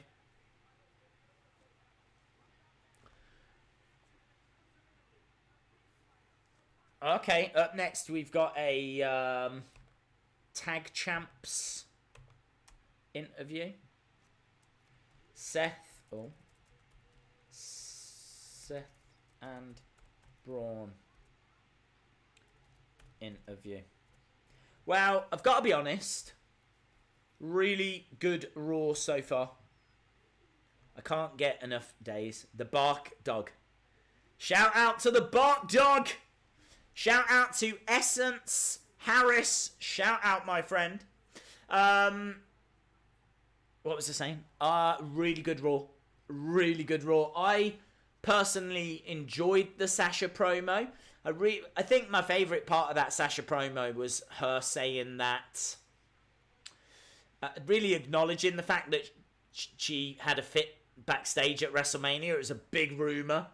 And I like the fact she was like, so did I have a fit? You're damn right I did. You know, I was fighting for a tag match for tag titles that I didn't care about. And I was having to watch. It just felt so real. It was like quite pipe bombish. Kind of went on a little bit. But I still thought that, you know, compared to promos that we've seen before, I thought it was quite a good one. Natty came down. I thought the beatdown was quite good. And then that match was brilliant. And a real shock there for me. I thought Drew McIntyre was going to win. And Ricochet gets the victory. And then on top of it, Abby the Undertaker witch. So there's a lot going on with Raw. We're only 36 minutes in. Shout out to Tall Paul. In fact, it's disappeared. I need to go back to it. Shout out to Tall Paul. I want to say gaming channel. If my brain serves me correctly, look at that. Tall Paul 2000's gaming channel. It's in there, mate. It is. It's locked. Someone says Tall Paul. Now I'll go 2000's gaming channel. In the brain. Days, I cracked my phone today. So can I have a 1 minute silence? Oh, Jimmy S17. It sucks when that happens. I did that to my old phone about a month after I got it. And it hurt. It really hurt. It was a 24-month contract. I know I could have got it fixed and all of that, but I didn't. And I just didn't want to pay the money. I knew it was going to cost quite a bit to repair it. It was a deep crack. So I had to live with it for another 20-odd months. To be honest, if it happened now, I'd definitely get it fixed. But, wow, I changed my phone. So, honestly, I feel for you. I feel for you. Ricochet for the win in the finals. I don't know, dude. I've given up predicting. I thought it was going to be McIntyre, Kevin Owens in the final. And I could not have been more wrong unless I had picked two people that weren't even in the competition. So, shows what I know. My radar was definitely off on this one. Days, who and what is Abby the Undertaker? Which it is a woman that is sat in the front row tonight on Raw, who is wearing a black Undertaker hat, black top. She's got her arms exposed, and on the top of this arm right here seems to be a pretty cool looking Undertaker tattoo. It's like the Undertaker's logo. And for a long time I thought she was dressed as Abby the Witch, and then I saw that tattoo and I think it's more Undertaker now, so just makes sense to call her Abby the Undertaker Witch. Shout out to you, Patrick O'Neill. We're just going back to last week on Raw. It was decent Raw last week. I'd say this week's already better so far. I mean, there's a long way to go. But of course, we had the tag title match. And we got new champions. You think we should see an in-ring Firefly Funhouse? Also, Days, I guarantee the next Firefly Funhouse Ramblin' will appear and reveal the Funhouse is a cult recruitment program. I don't know if you can see the Funhouse in the ring. I wonder if there's a reason why Funhouse Bray hasn't been in a ring yet. I've got a feeling it might be to do with what the Funhouse is. So I can't comment on that until we get a few more answers. I'm quite happy to let this play out. If it's going to turn out to be like a figment of the imagination or something like that, then of course they're not going to do it in the ring. But I think the backstage Funhouse ones work really well. I've got to admit as well, I think a live Funhouse in the ring wouldn't work because people sat behind aren't going to be able to see. Like, if you had the puppets and everything, you're talking to the camera and you're talking this way, everyone behind is going to miss out and they're not going to see what's going on. They might even see the puppeteers and all of that kind of stuff, so I'm not sure if it would really work.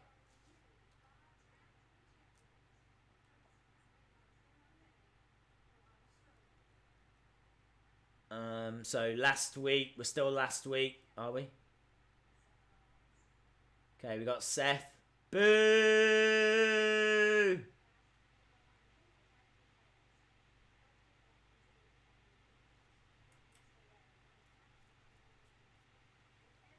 Days next week, I think Drew helps Joe beat Ricochet. Okay. What if there is a Funhouse talk show? That would be cool. Next Wheel of Fun will be very soon, actually. Yeah, as soon as we get to the next break. A live Funhouse would be awesome, but yeah, I'm not sure if it would work. It would be awesome if it did. It would work if it was on the entrance stage, wouldn't it? You could do it on the entrance stage rather than in the ring. Like a moment of bliss. That would work better.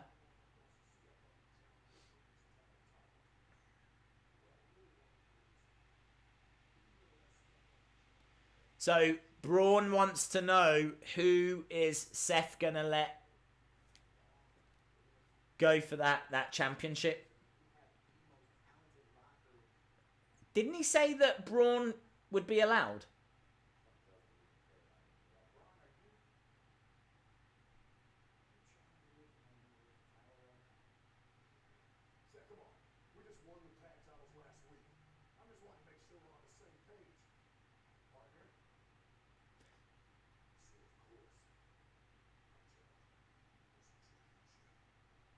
So, that was a bit weird. Braun was like all happy and then he says, I am challenging you for your Universal Championship.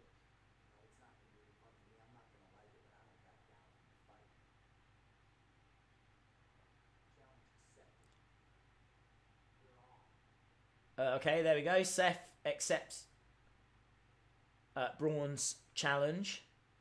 I wonder when that match is going to be.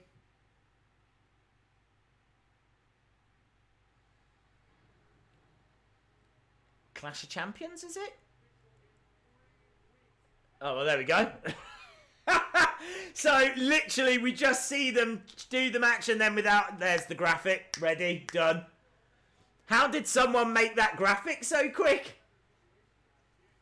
Seth versus Braun, Clash of Champions.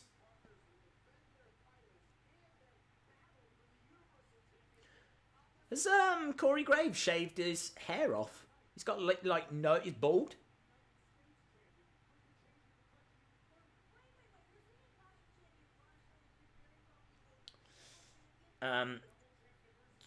Surprised you didn't fanboy out when you interviewed Braun. I was more scared, to tell the truth. He's very intimidating. He's a big guy, dude. He's a really big guy.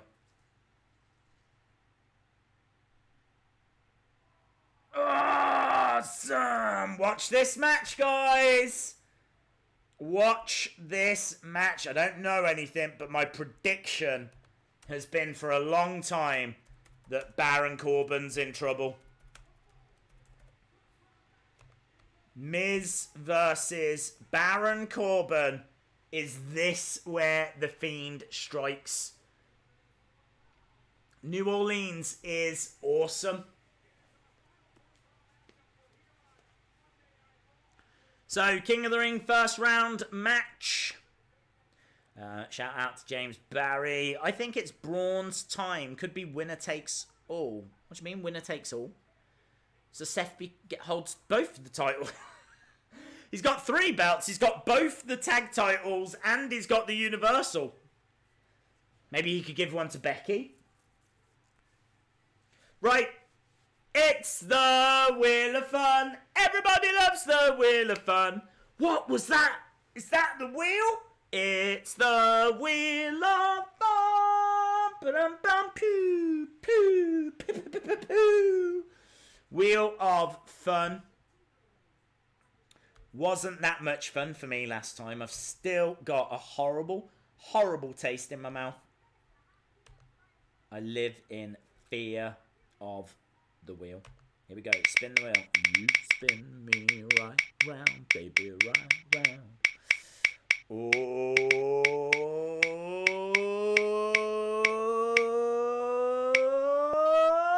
giveaway! Yes, yes, yes. Right, giveaway time. Giveaway. Everybody loves giveaway. Giveaway. Right, okay. How are we gonna do this? Tell you what I'm gonna do. We're gonna give away one of the magazines, but they didn't send through the gifts, which is really annoying. So that's why I haven't been able to review the magazine yet. So this is WWE Kids Magazine. It is the current issue. Hello! Oh! Wrestling Days' favourite moments of the year right here in WWE Kids Magazine. Yes, look at that. You look down there, you're looking at that. We're seeing some great pictures. We've got like Becky Lynch, Charlotte over here. Look, we got Ali, Dana Brooke. Hello! Boyaka, boyaka! Wrestling Days, boyaka, boyaka! So, we're going to give this away. It's got posters inside. Really cool, like Rey Mysterio. Poster in there. There's like a Slam Attack game board as well. And there's like a big poster in there as well. Who else have we got? We've got Carmella poster. We've got Charlotte. Loads of stuff. So we're going to give that away. And I'll give away 2 packs of Slam Attacks. We tend to give away 3 packs when it lands on Slam Attacks. But I'll give 2 packs and the magazine right now. So the magazine and 2 packs of Slam Attack. That's pretty fair, isn't it? That's pretty good. It's pretty good. It's kind of the same of it landed on Slam Attacks. Right. So, 22nd person that gives me the word Fiend. Done. Simple. 22nd person that gives me the word Fiend.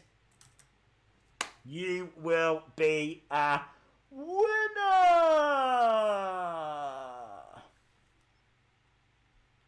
Here we go. 22nd person that gives me the word.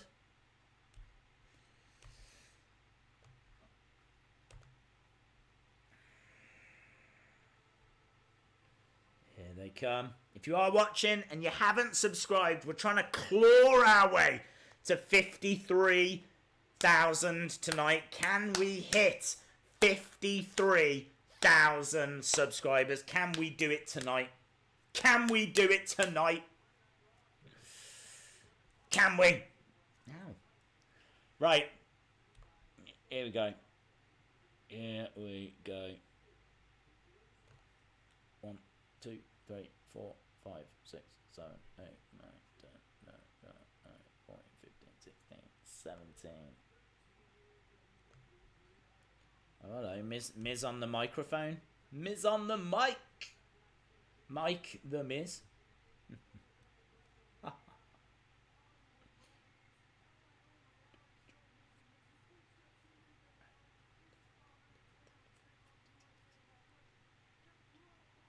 Well done to Pro Wrestling. Well done to Pro Wrestling.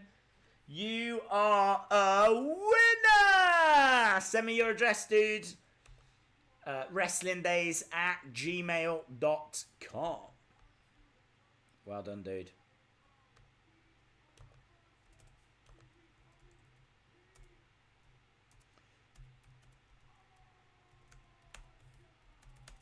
He wants to be King Awesome.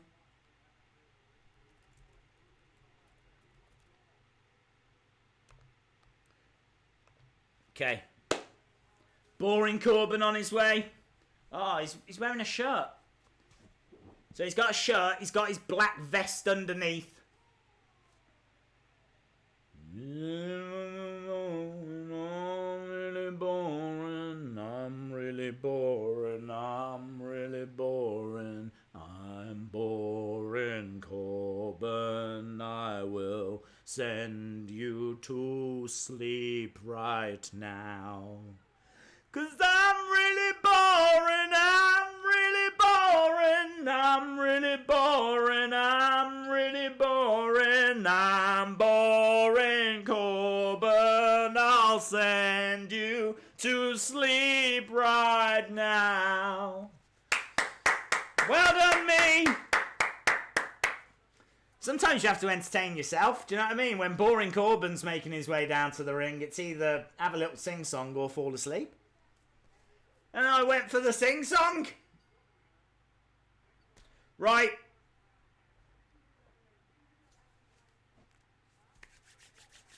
Right, Corbin throwing some kicks into the midsection of the Miz. He's applauding himself. There's a sign in the crowd that says, "Bring back Brock Party." Miz is clubbing away right now. The Fiend is going after all who have wronged him. He said once, even though he forgot the Fiend was always watching. That is true. And don't forget, Boring Corbin was acting Raw GM. So I'd have to look and see if Corbin had wronged Bray Wyatt whilst he was acting Raw GM. I feel like he did. I feel like it's going to happen. And they had the Fiend attack quite early last week as well. It'd be around this time.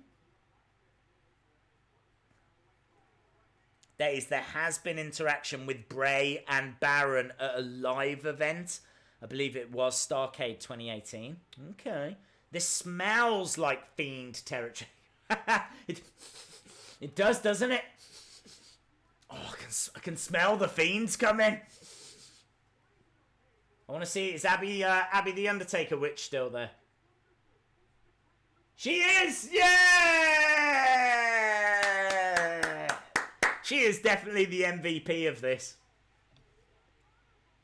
What if she's in the ring with Bray, with the Fiend? Can you imagine if the lights go off and when they come back on, she's in the ring with him?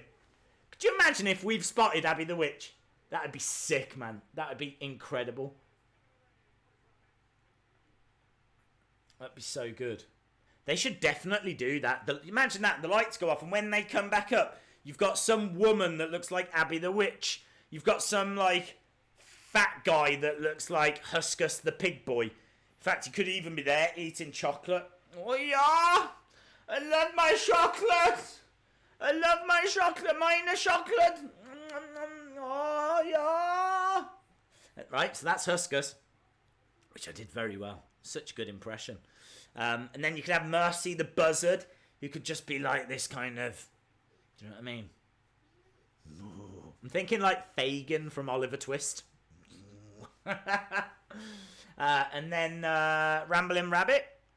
Just like this nervy little guy in the corner. That'd be so good. That'd be so good. And then they could all look at the camera and go, join us! Like that. Oh! Be fire! Fire! Days, can you start buying WWE titles and give them away? No, is the answer. The only thing that we could get would be like kids titles, which we could buy, but like postage on that is going to be through the roof. It costs a lot to send figures. A lot of these figures go to America, and it's all done on size and weight. So yeah, to start sending like kids belts, that's going to be even bigger. So the postage cost would go up even more. We can just about, and I'm not making this up, we just about afford what we do right now, which is why the donations are so greatly appreciated, and that goes straight back into the channel. So sadly not. Days, I know this is WWE, but what do you think of Moxley pulling out of AEW? It's absolutely no life pirate. It's absolutely fine to ask about AEW. I actually said on Twitter I thought this was better. I feel like Moxley Omega, such a big match, that just that one-off encounter, it's not enough. You need more than that. You need more build than that. You need the TV shows to start, and then you need interactions on the TV shows. Do you know what I mean? Like, if you think of those builds for all major matches in the past, they've been more than just one-off interactions. I know there might be like stuff on Being the Elite and things like that, but most people don't watch those. So honestly, I think it's going to benefit from having more time. I gotta be honest, I just think in-ring wise, Pac versus Omega is a much more exciting match. Doesn't need a build. We kind of know Pac's character. And we know Omega's character. It doesn't really matter. There's not like a feud going on. But I feel like Moxley Omega needs more time. So let's see. I think this is only a positive.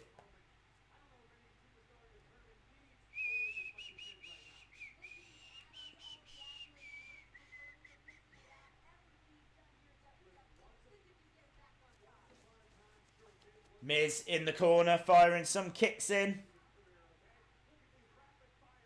Rapid fire kicks from the Miz.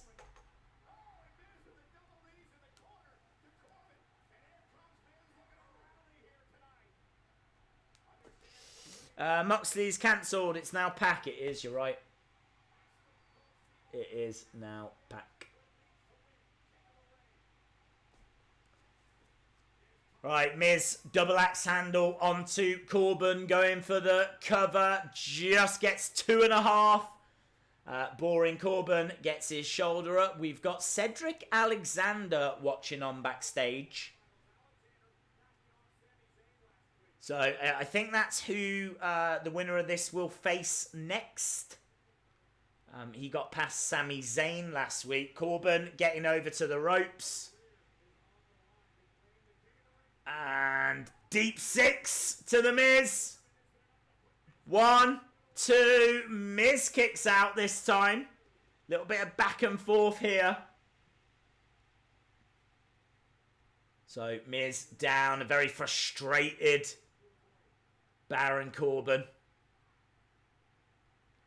Look at this. He's getting into the face of John Cone. He's getting into the face of the ref.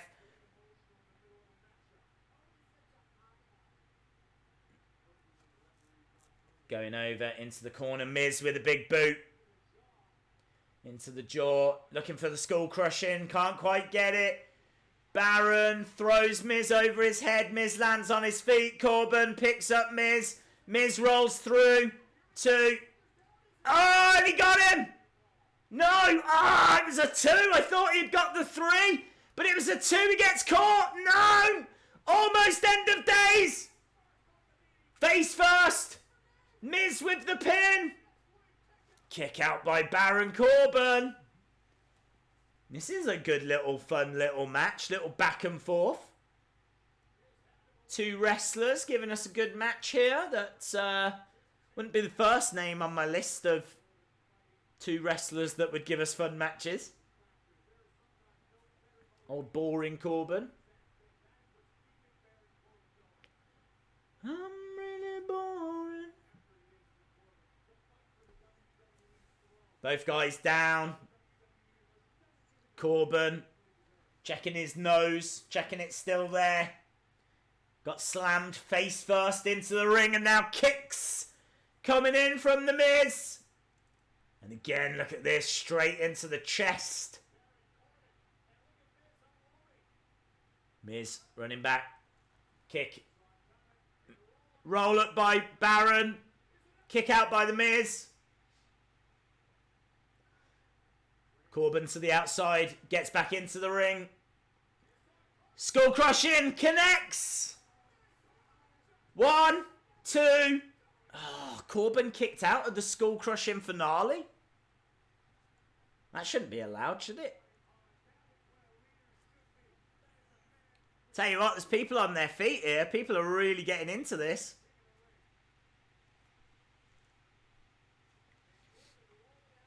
This is what happens when two boring things collide. It can create magic. It can create friction. I'm not a fan of Miz in the ring. I find his in-ring work a bit dull. But this is a very good match, actually.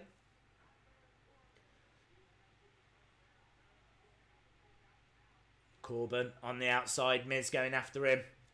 Miz throwing Corbin into that barricade. Or boring-cade, as we'll call it.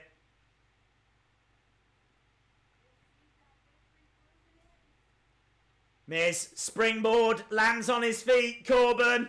Oh! End of days! End of days by Corbin, going for the cover. And it's Corbin that wins. Corbin gets the victory on The Miz. Little smile on the face of Baron Corbin, and that was a decent match. Clean win. Clean victory for Baron Corbin there. End of days out of nowhere. Very, very good win for Baron Corbin. He'll go forward now to face Cedric Alexander. And there we go. All he had to do was change from a shirt to a vest top. And look at this. He's back to winning ways. It's all it needed. Just a new fashion style. Miz hitting that skull crusher. Didn't get it that clean. I'm really boring. I'm really boring. I'm really boring.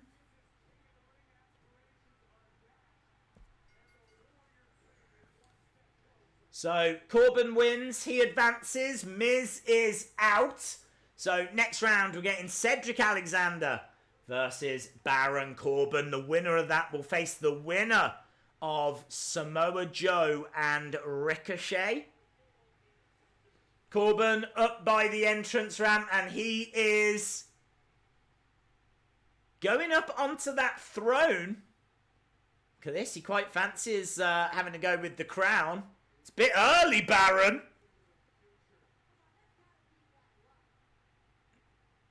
Renee Young saying that has got to be bad luck. Is that a sign of what the future's going to hold? Corbin with the crown and a scepter, sitting on that throne. Oh, it looks awful, doesn't it? Looks awful.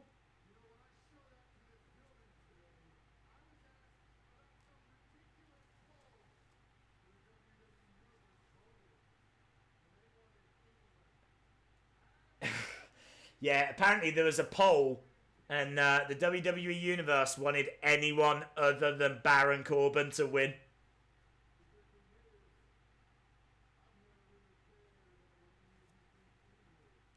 Corbin says he's never cared about what any of us think.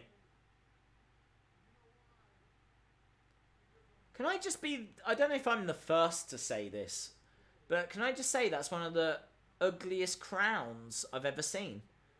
Shouldn't a crown have some lovely frilly stuff at the bottom, you know? Kind of like what's on the top of the robe. Shouldn't that be around the bottom of the crown?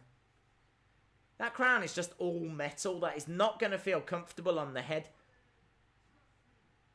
Certainly not a bald head like what Baron Corbin's got. All hail King Corbin.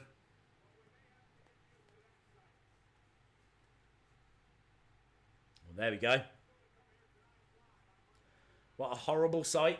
Made me feel ill.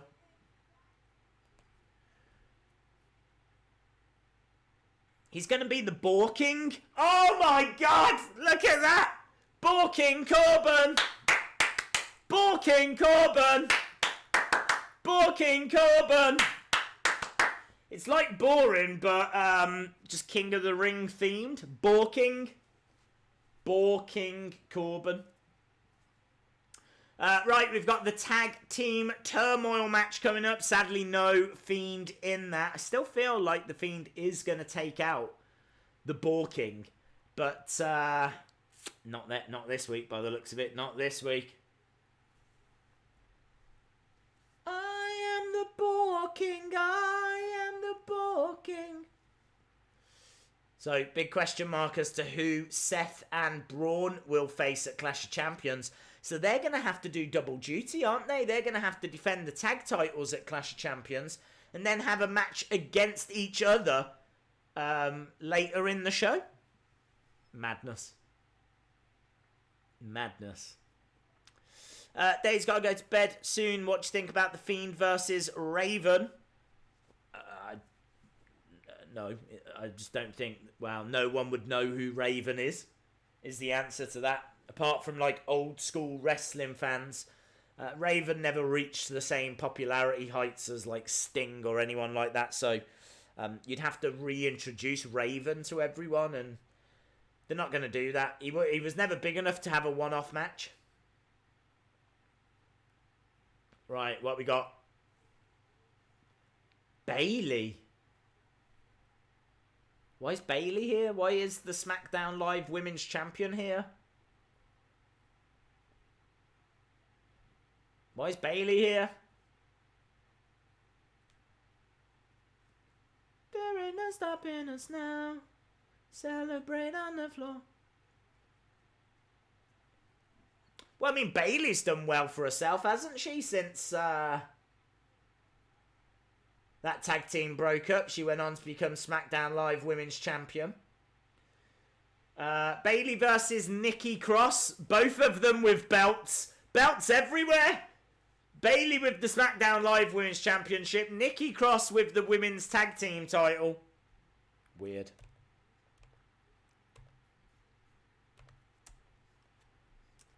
Bayley. Hey, we want some Bayley. Hey, we want some Bayley.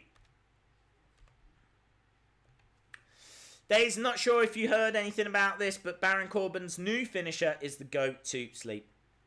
I haven't heard anything about that. He didn't use it then.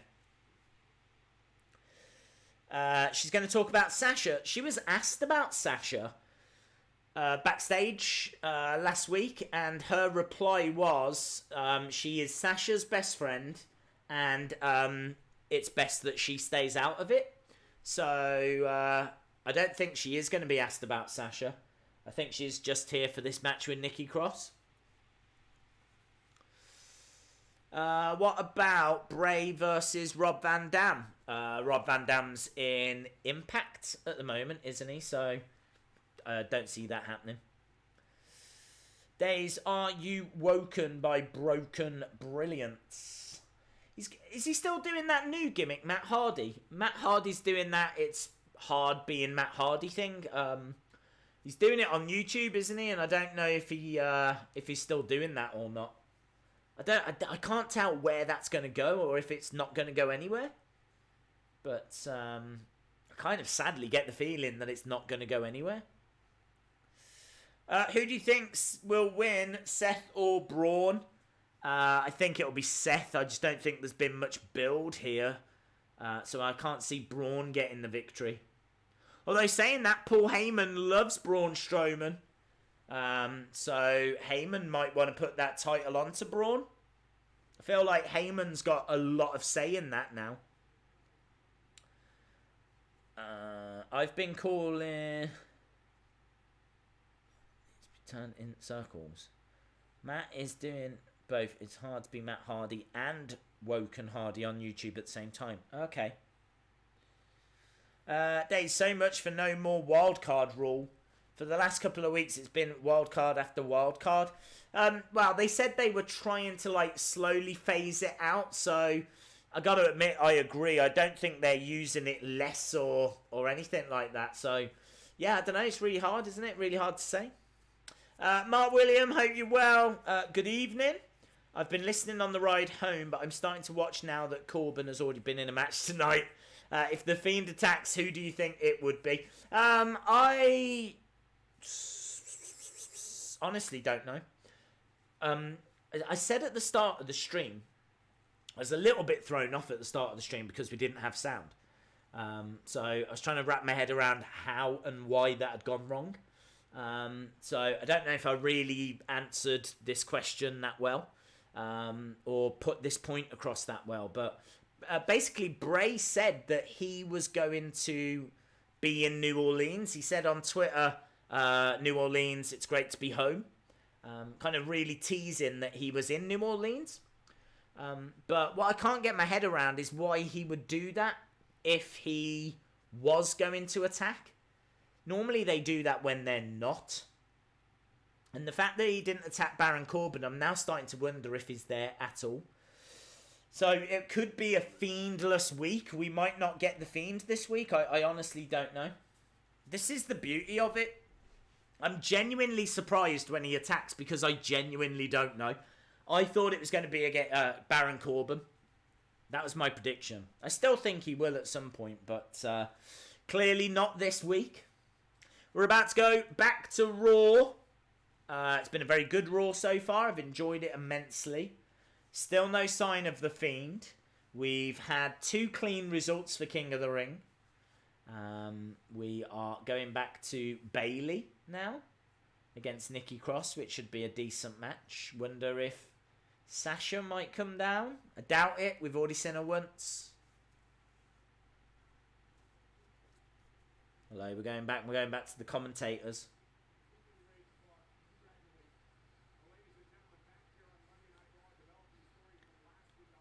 Developing story from last week.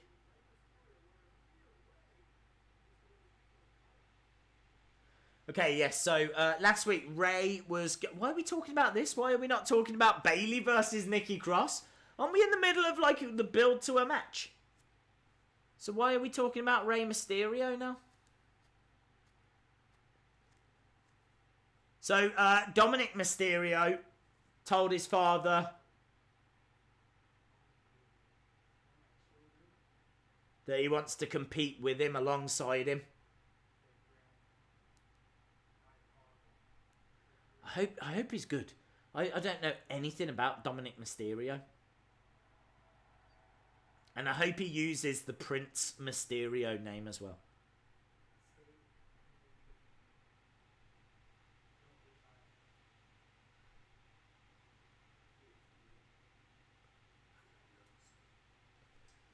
Rey Mysterio saying last week that he will stay competing for Dominic's sake.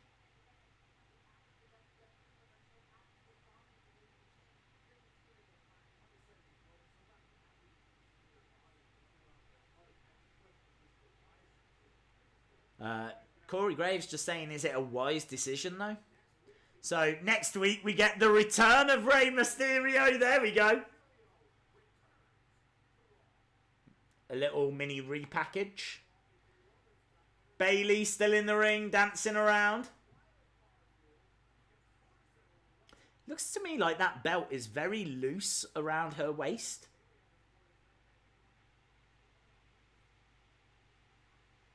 Nikki Cross making her way down. The Fiend versus Sasha in a Buried Alive match. Good night, Eagle Eye Productions. Days, do you think if they want to use both rosters, and now with NXT, should they lose the brand split. Should they? I think they should keep the brand split, but keep it an actual proper brand split. I was going to say bland. That might be more accurate. It's a bland split. No, they should keep the brand split, but actually keep it a brand split. So, Nikki Cross is going to be competing against Bayley.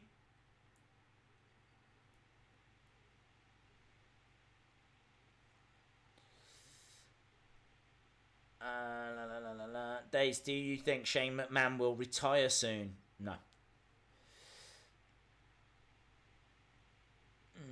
Days, do you the Fiend can attack women? Do you think the Fiend can attack women? I don't know. Intergender wrestling is a very touchy subject. It's a very difficult thing to get onto TV as well. Like, they do it a lot in the indies, but you just can't do it on TV necessarily. The networks don't want to show it. The networks don't want to show women getting beaten up by men. I know it can work the other way round. I know that you can have women beating up men, but the networks just aren't interested. So I'm going to say no. Knees to the midsection by Nikki Cross to Bayley. Bayley in a lot of pain here.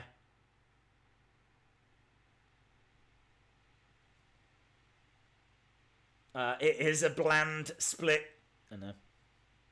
Days, we need a Walter figure with the United Kingdom Championship. Yeah, you'll probably get that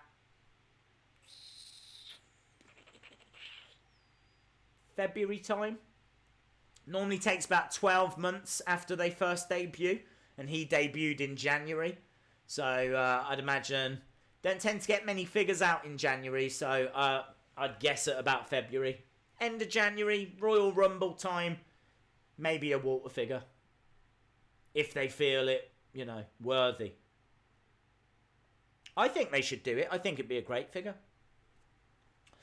Right, if you're watching and you haven't subscribed, hit the subscribe. I don't like going on about it, but we are 64 subs away now. Only 64 subs away. And we could hit 153 tonight, which would be awesome. Bayley in a tree of woe. It's been all Nikki Cross so far. Fiend will retire Rey Mysterio. Happy National Women's Equality Day. Is it? Have a good one. Abby the Undertaker Witch has no interest in this match at all. She doesn't, does she? That's a really good point. Look at, oh my God, she's fallen asleep. Like, her hat is like down like this. All she can see is the top of her hat. That is amazing. Unless she's watching on her phone. She thinks she's watching on TV. She's just like, my God, this is amazing. This is so good. Come on, Bayley.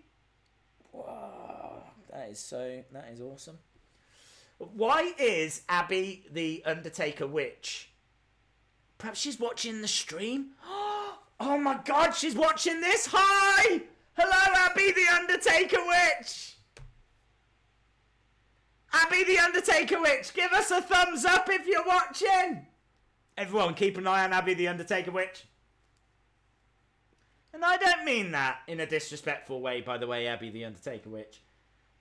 Nothing but respect and credit for you going dressed as the dead man / dead woman. Long live Tensai. Cesar De La Cruz, thank you very much for the support, my friend. Bayley with a cover and the win. Oh, look at that. Well, we're not going to get the thumbs up now, are we? Because now she's going to go back to watching the action. Oh, I've ruined it. I've ruined that. You know that Abby the Undertaker Witch was watching then. But there we go. Bayley gets the victory. Gotta admit, bit of a nothing match. United States Championship coming up tonight. Nikki Cross on the outside. Little smile on the face of Bayley. Didn't Nikki Cross beat Bayley like the other week? We're backstage with Braun.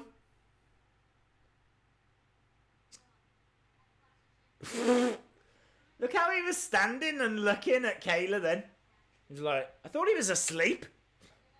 It's like, I think he is asleep. This guy's eyes closed. Oh no. My God, his eyes are like barely open. I've never noticed that about him before.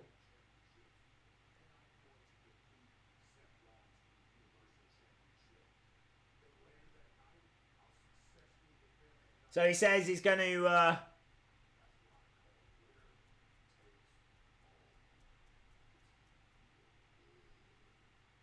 win the Universal and retain the tag titles. Poor Kayla Braxton. She's like having to do this. Let's try and get a hand all the way up to Braun. Get these hands.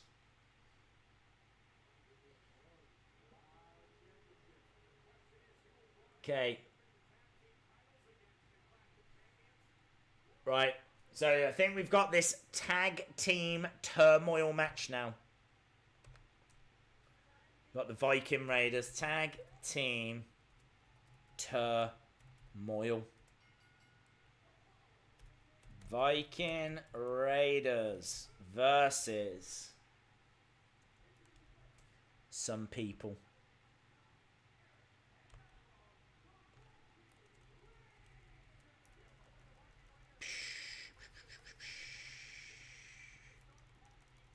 Viking Raiders, yeah. No need for SmackDown Ladies title to be on Raw.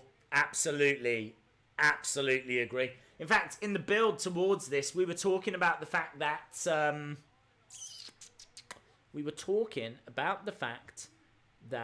title should only be defended once every 30 days. And if they were to do the occasional non-title match, fine. But... do it on SmackDown. If you're the SmackDown Women's Champion, have a non-title match on SmackDown. Maybe don't appear on Raw. Right, we've got Lucha House Party, OC, Viking Raiders, Hawkins and Ryder, B-Team, Heavy Machinery, loads of other people, and we're at commercial break. This Saturday, the Kingdom will be united at TakeOver Cardiff. There we go, look. Get excited.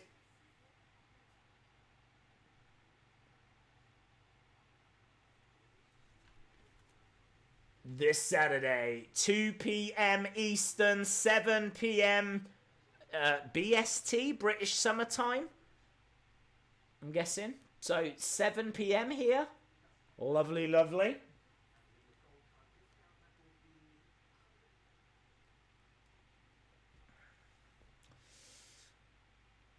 Otis and Tucker and Viking Raiders are my picks. I had my money on VR Experience. VR Experience? VR Experience? No way. I wonder if you guys get different commercials there. We do. Yes, absolutely. I already know we do. Abby, the Undertaker Witch, is here. Hello. We do have an Abby the Undertaker Witch in the chat. Yes. Heel turn for Rollins. That would be good. Yeah, that would be good. I would like a heel Seth. It sounds like Braun uses a voice box. Do you remember like Kane when he used to? That'd be amazing. That's the voice box thing. Days, they're not really calling it intergender wrestling. They call it wrestler versus wrestler. Still intergender wrestling. But Sami Callihan versus Tessa Blanchard has been huge on Impact.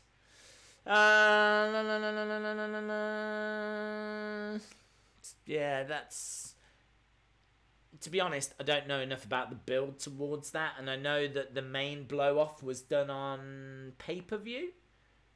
Twitch, maybe? I don't know who else was carrying it. Honestly, I don't know. But it just is intergender wrestling. That's not a derogatory thing. It just is. That's what it's called. And I don't think WWE are going to touch it, to be honest. You might see the odd bit. Like, do you remember when Nia Jax was in the Royal Rumble? You might see that. Or Becky Lynch when she like beat up James Ellsworth. But I can't see the Fiend attacking a woman. I really can't. I really, really can't.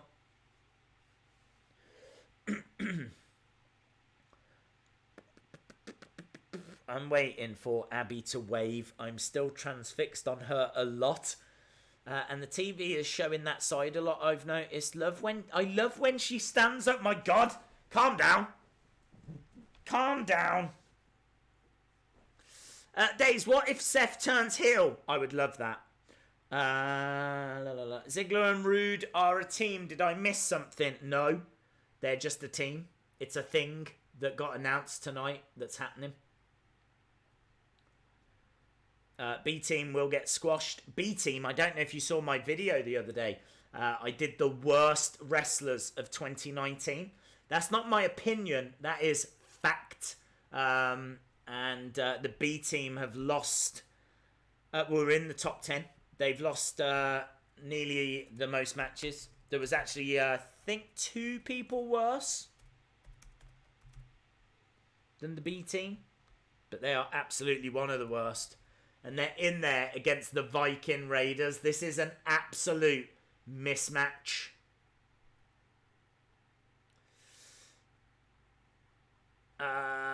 Heydays in the Funhouse. We are humongous fans of yours.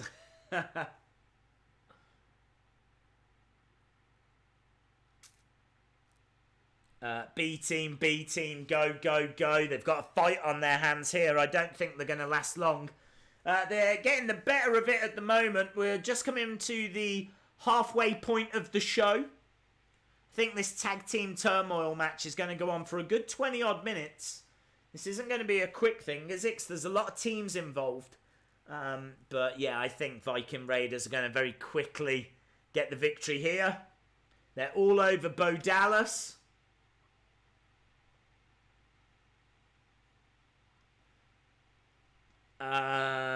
Is that forfeit? Yes, it is, absolutely. That forfeit taste is still lingering. Doesn't help that I only had 1 bottle of water as well. I can tell you that Viking Raiders have just won. So that B-Team squash was exactly what we expected. Now this is interesting. This is an interesting match. This is what you want to see. Viking Raiders against the OC. Gallows and Anderson versus the Viking Raiders. I wish this had more of a build, honestly. This deserved a better build than this. This should have been the final.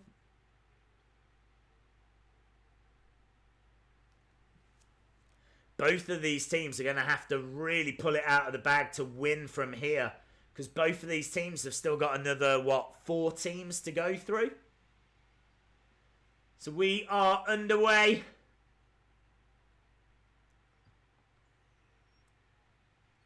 This should be on a pay-per-view.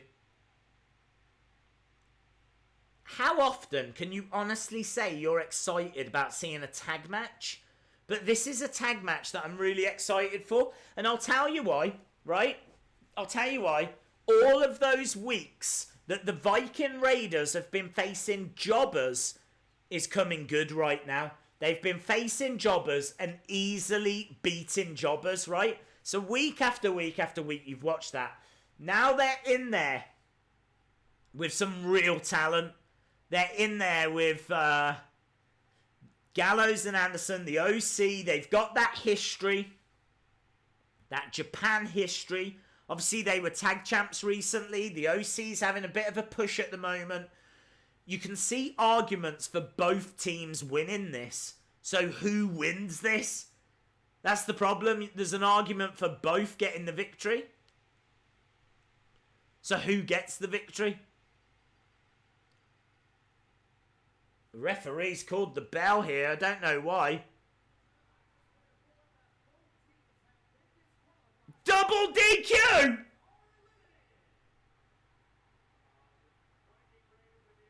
Oh, that is screwy booking, isn't it? Both teams eliminated. I mean, it protects them. It keeps them.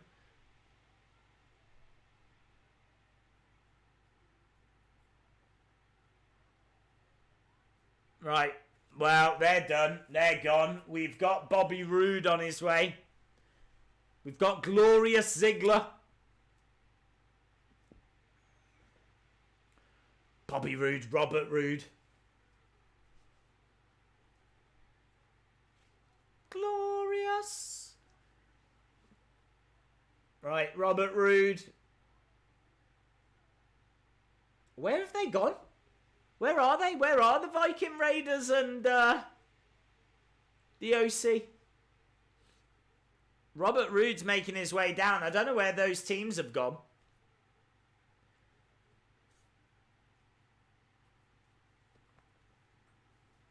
And here comes Dolph. Smile on the face of Robert Roode.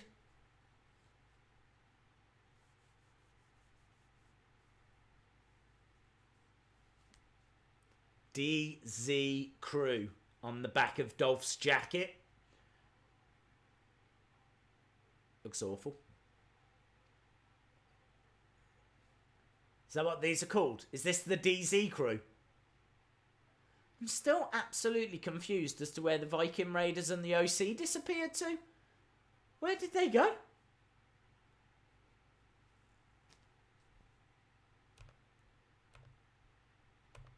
Right.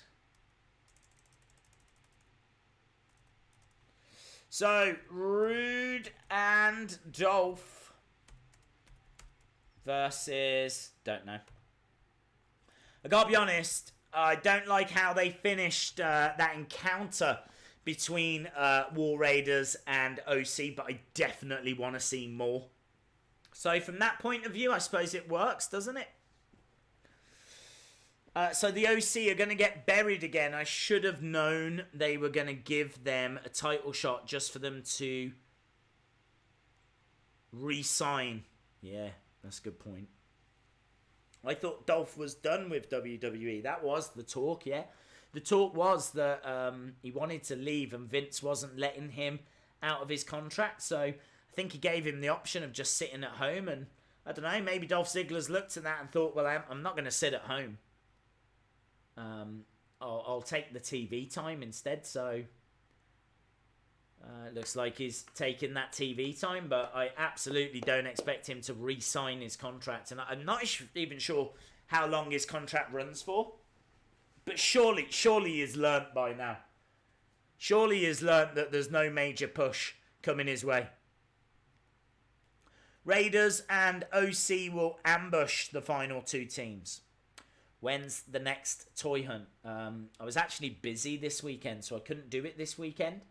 I filmed a video outside, which is why I looked a little bit sunburnt in recent videos. In fact, I don't know if you can see my arm. Right, look at that. 2 different colours, my arm, because I was out at the weekend. So, yeah, I was recording at the weekend.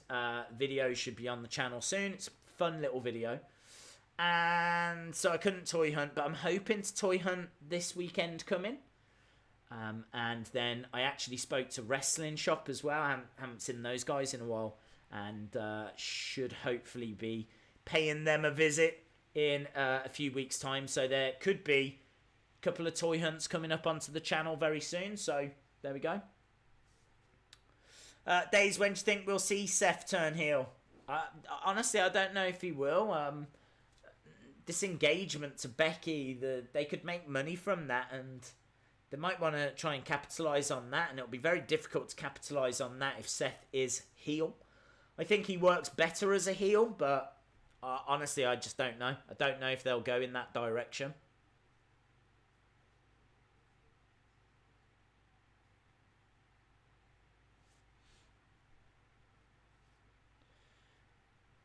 Michael Cole will be turned into a human hand puppet by the Fiend. Tag Team Turmoil, it could have been AO. Yeah, where are the Authors of Pain? That's a really good point. Where are the Authors of Pain? Like, we know they're back and able to compete and everything. Okay, we have gone back and we have gone back straight to action. It's Lucha House Party.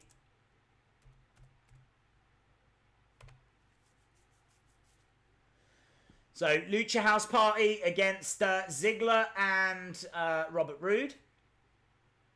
I think it's Kalisto sitting this out. So, we've got Lince Dorado. This is cool, though. Lince Dorado and Gran Metalik. Did he just tag him with his face? I feel like, did he just tag him with his face? I feel like Lince Dorado just dived forward and made a tag with his face. That cannot be a legal tag. I'm pretty sure you can't tag with your face. Gran Metalik doing some absolutely incredible stuff in the ring. Very Ricochet-esque. Lince up top, beautiful. Off the top rope into Hurricanrana. He gets pushed off the top rope by Dolph Ziggler. Gran Metalik goes up. Down. 1, 2. Ziggler kicks out. Some really good work here by Gran Metalik. Went for a springboard. Back elbow. Got caught by Ziggler. And that is the end of Lucha House Party. Thank you for coming. Goodbye. Okay, so they are done. Who's coming out now? Say yeah! It is top guys doing top guy things. It is the Revival. DZ and Roode are my final pick, and they won.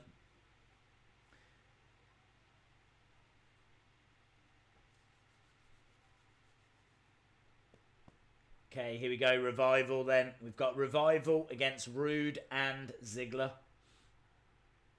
I could get behind Roode and Ziggler as a team if they wore the same ring attire and they had a proper team name. I could never get behind Roode and Gable because they never had a team name. Sounds stupid.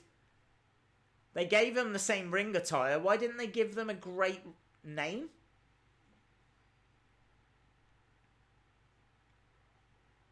Something like the Glorious Girls or something. I don't know. Nice reversal there by Dawson. But Dolph Ziggler with a great reversal of his own. Some lovely wrestling here. Back elbows by Dawson. Ziggler backs into the ref. But the ref manages to get out the way.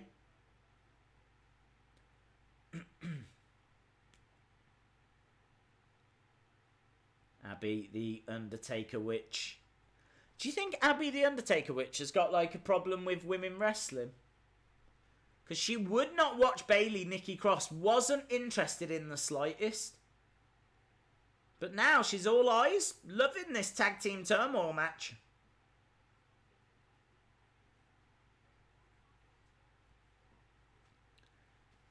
The Glorious Show-Offs. That's a good name. Hello, Wrestle News on IG. Hope you are well. How is the evening? I think Raw has been a decent show, actually. I've enjoyed it. It's been a decent show. We've had some really good matches. We're having a tag team turmoil match at the moment. Abby, the Undertaker Witch, has taken her hat off. The hat is off. Breaking news. Abby, the Undertaker Witch, takes her hat off. She's got black hair underneath. She's put it back on now. Don't matter. It's back on now. Breaking news, the hat is back on. 1, 2. Oh, 2.5. The Revival almost getting the pin on Dolph Ziggler. It is all action right now. It is happening in the ring, out the ring, probably under the ring, I don't know. The glorious Ziggs.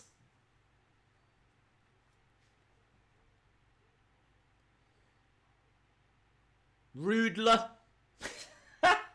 Roodler. Come on, Roodler. Come on, Roodler. Right. Ziggler down. He's desperately trying to reach over to the corner. Trying to get over to his best friend of the past 5 minutes, Robert Roode.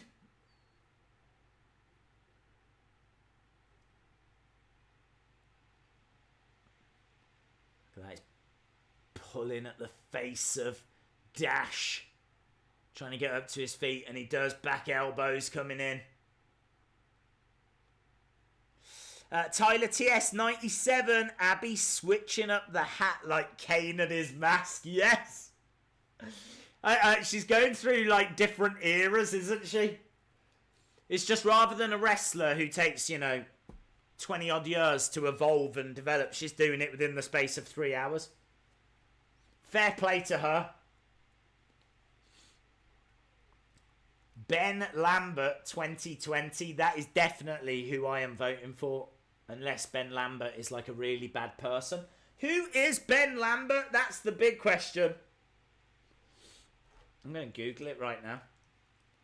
See, it does work. Signs at shows do work. Who is Ben Lambert? Can I say it? Who is Ben Lambert? Hello! He's an actor. He is an actor. And he's in, like, vampire films and things. Is that it? Is he even running for 2020? Why would someone have that as a sign? No idea. It's just a random actor. Seems like a nice guy. Right, Ziggler up top gets slammed down by Dawson. I bet that was Ben Lambert himself, wasn't it? Ben Lambert was holding the sign up like that. Kick to the midsection by Dawson. Picking up. Oh. Glorious DDT. Oh, man. I hate to see. Oh, I hate it. I hate seeing the Revival lose like that. The Revival just lost to Dolph Ziggler and Robert Roode. Commercial break. I don't know if there's another team. I feel like there is. I feel like there is. Hello to Dominic's Wrestling Show. Who is Abby the Undertaker with Thomas? WWE. Come on. There is a young lady in the front row who has mesmerized us here on the live stream because she seems to be dressed like Abby the Witch. Now, that is always going to catch our attention. But then there was a close-up and she's got an Undertaker tattoo. So we called her Abby the Undertaker Witch, which is no disrespect to her. I'm sure she's a lovely person. So we've called her Abby the Undertaker Witch. And she's just been doing some really interesting stuff. Like, she is paying no attention whatsoever. Zero attention. Less than zero attention to women's matches. She just does not want to watch women's wrestling. Not interested. Didn't even glimpse. Didn't even look up. So she wasn't interested in that. But as soon as the men are wrestling, she's back up. She's watching. So, yeah, I can't quite understand what she's got against women. But clearly she hates women. That's what I've taken from it. She is a woman that clearly hates women. Abby the Undertaker Witch. B-Team lost. They did. Heavy Machinery. Heavy Machinery next. Okay. Days, do you think the Fiend will use the hammer from the Funhouse on his opponents? I don't think he'll use it on his opponents. But I think you could see it again. How has your day been? My day's been a bit weird, actually, because when we stream, I obviously have to set the streams up, so I'm never going to do, like, massive videos on a streaming day. So I always just, like, keep an eye out for news or any kind of, like, quick topics that we can talk about. It's been quite quiet. It's been a really quiet weekend for wrestling news. There hasn't been a great deal. Obviously, I think it was before the weekend. We had about Sethi, why not? Seth and Becky. So we had the Sethi news. And then obviously today we had Peyton and Sean Spears, Ty Dillinger. So there's been bits like that, but hasn't been anything major, you know. So it's been a bit weird. It's just been a day of, like, looking and waiting and watching. But Raw has been fun. I mean, we're an hour and 45 minutes in. We got an hour and 15 to go. We still haven't seen The Fiend. And obviously we've still not had Sasha Banks, Natalia. Oh, no. Zack Ryder and Kurt Hawkins.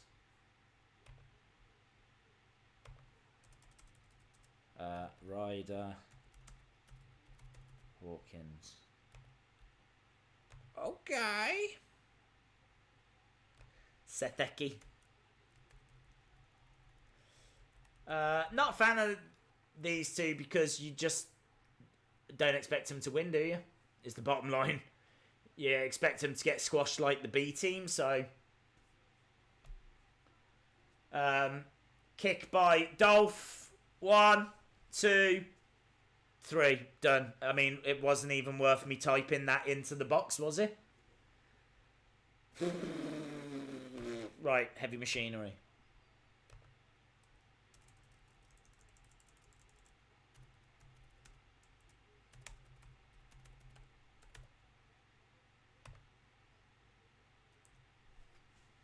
Heavy machinery, please win. Here they come. Yep. Yeah, I hope they win. So, am I right in thinking the winner of this is going to go on to face Braun and Seth? I think this is the last team. Dolph and Robert Roode look a little bit worse for wear. It's not going to be great if Heavy Machinery can't get the victory here.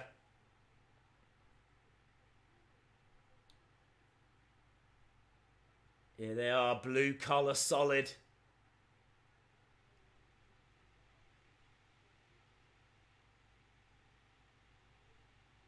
They want timeout. They're on the outside of the ring. Wanting timeout. Dolph and Robbo. They go to walk away, but Tucky goes after them. Tucky takes down Dolph. Throws him into the ring. And we are underway. Tucky. With a awful looking crossbody. Kick out by Ziggler. I love Heavy Machinery. I hope they win.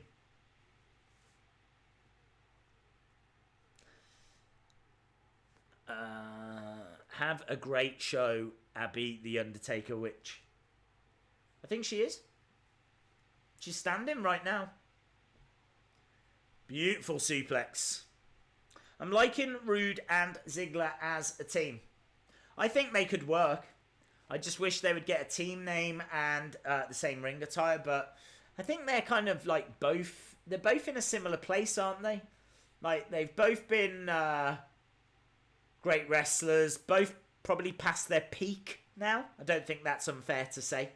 I can't see either getting, like, championship opportunities anymore. I feel like their time has been and gone. I feel like they work together well.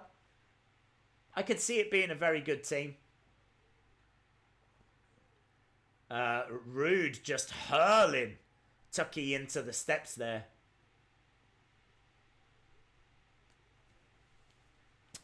Use code LASER in the item shop. Thank you for joining us, my friend.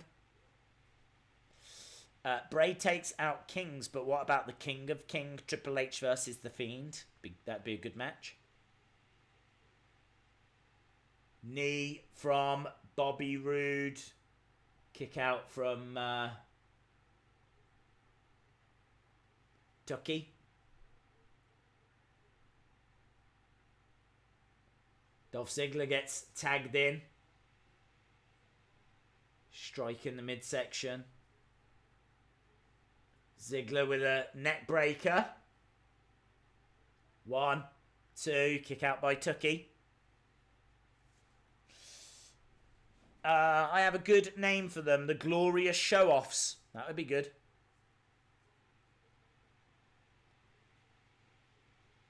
She has a WWE belt. Does she?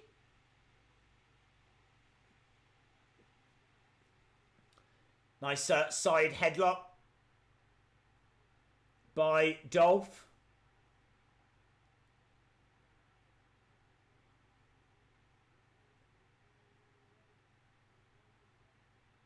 Oh, down goes Tucky. Tucky was just powering up then. He was just getting up to his feet. Oh, he's caught Ziggler. Slingshots him into the corner. Roode is trying to cheer Ziggler on.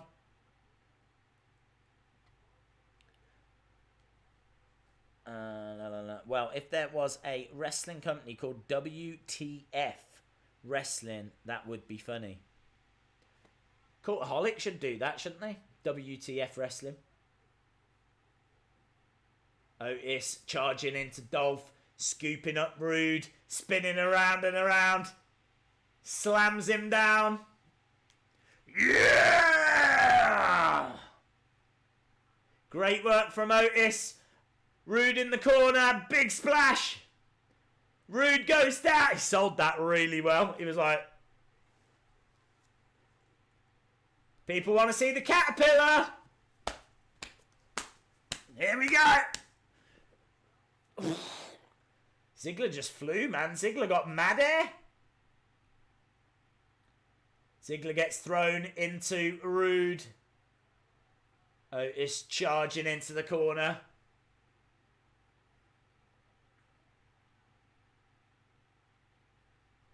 Otis is getting pumped up. Here it is, the caterpillar. Elbow drop.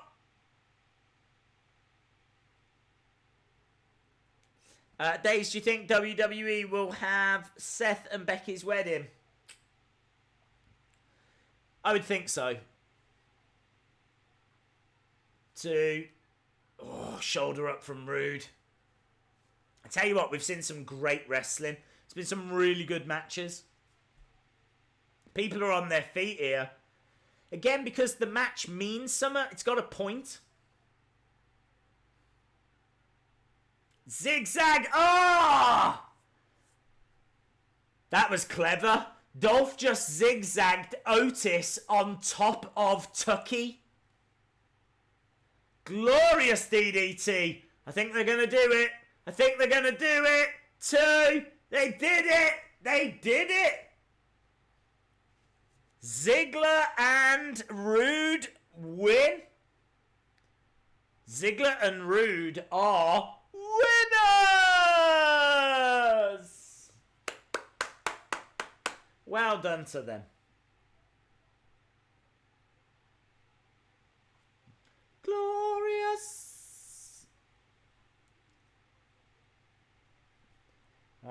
It's nice that they found each other. They were both wandering around in the booking darkness. But they found each other. And now they've got a championship opportunity.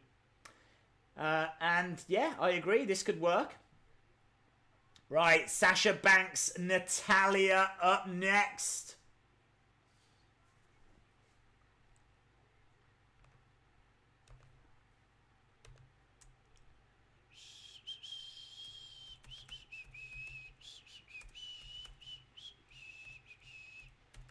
Sasha Banks versus Natalia. We've gone back to the commentators, who are talking about Roman and what happened to Roman last month when he got beaten up backstage by some boxes and metalwork. I still think this is Kayla Braxton. I always suspect the interviewer or ring announcer or someone like that. I still think Kathy Kelly attacked Aleister Black in NXT. And no one will change my mind on that. And I think this turned out to be Kayla Braxton.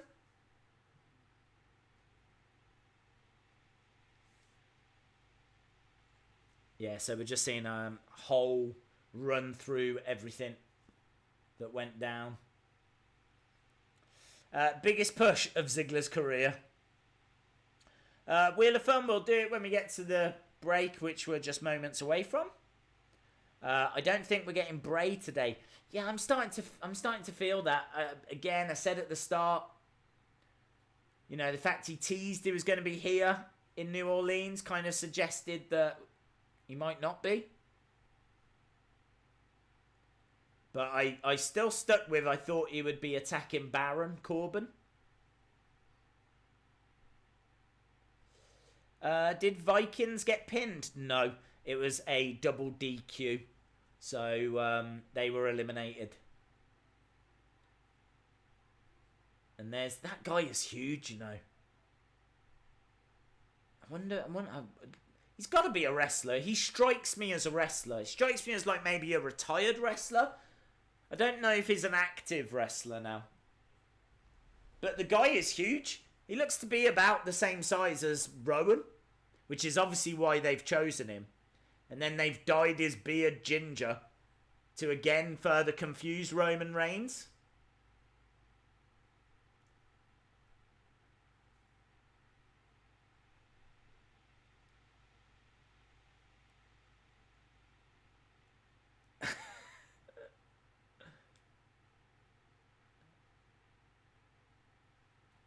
I am very much looking forward to the next part in that story. Daniel Bryan and Eric Rowan demand an apology from Roman Reigns. It was them. It was definitely them. Right. It's the Wheel of Fun. Everybody loves the Wheel of Fun. What was that? Is that the wheel? It's the Wheel of Fun. Wheel of Fun time, my friends. Wheel of Fun. Here she is.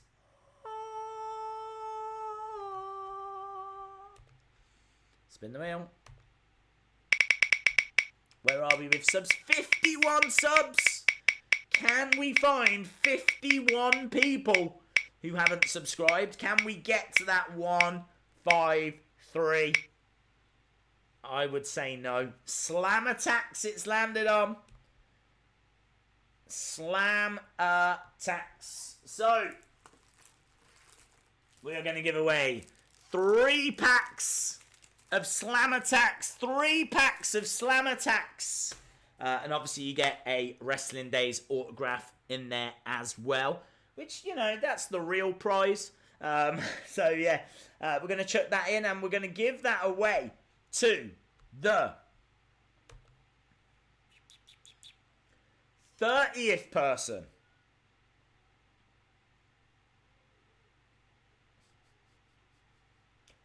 30th person that gives me the word boss. 30th person that gives me the word boss.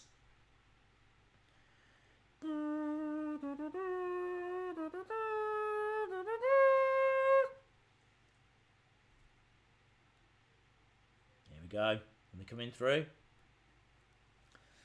People wanted forfeit. Didn't get it. Yeah, 30th person gives me the word boss. Okay, we're at commercial break. We are obviously approaching the final hour. We've got this is your 1 hour, final hour warning. We've had some great wrestling this week. It's been a really just easy to watch show.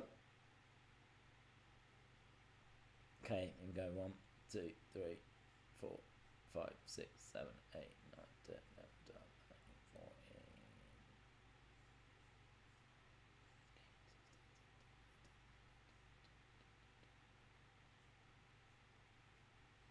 That goes to Duckman26 Quack. Duckman26. There we go. Duckman26. You are join in with me. You all know what's coming. It's not easy to do as well, you know this. Duckman26 Quack. You are a winner! Yes! I'd like to think at least one person joined in with me then. Lovely. Right, we're still at commercial break, my friends. But fear not, we're into the final hour, the fun final hour. And we're going to get Sasha Banks versus Natalya. I don't know what the main event is. What is the main event this week? I thought Natalya Sasha Banks would be the main event. So, a little bit in the dark about that. We haven't seen the Fiend. Could see the Fiend in this hour as well. It's been nothing major. I'd say that's the only problem with this week's Raw. It's been solid. We've had some great matches. Matches have had a reason for being. Didn't like Bayley being on the show. Do you know what I mean? There's enough Raw talent that can't get onto the show. There's no need to start bringing over SmackDown champions and all that. So here she is, the legit boss. She's still got the same entrance. And she has changed her ring attire. So, looks like she is now in something a little bit more usual wrestling ring attire. She's got like a little cowboy jacket on.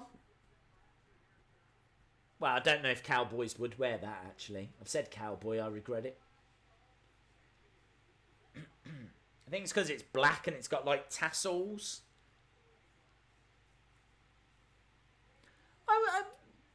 It's sparkly. I don't think cowboys would have a sparkly one, but I think it's probably cowboy inspired.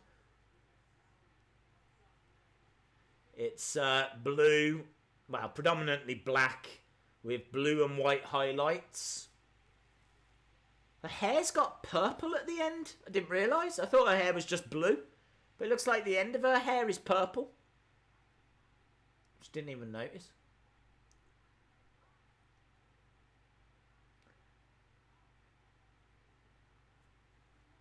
She said she's the boss. So she is still using that. Obviously, it was all over her top and all over the entrance. Titantron. I'm really interested in this match. I think it's going to be really good. A rodeo clown. Oh, what? Is that what they wear? That'd be a great rodeo if Sasha Banks was the rodeo clown. La, la, la, la, la. Like a rhinestone cowboy. Yeah, I love that song. That was my favourite song as a kid.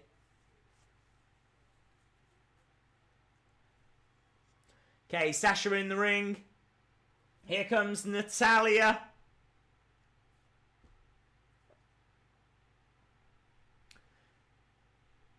Definitely should be Queen of the Ring. Absolutely should be Queen of the Ring.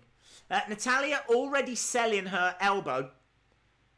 So I wonder if that's going to be the story of the match. Natalya goes straight over to Sasha, trying to attack her. And she does. Why does she always get caught by that spear? How has she not learned?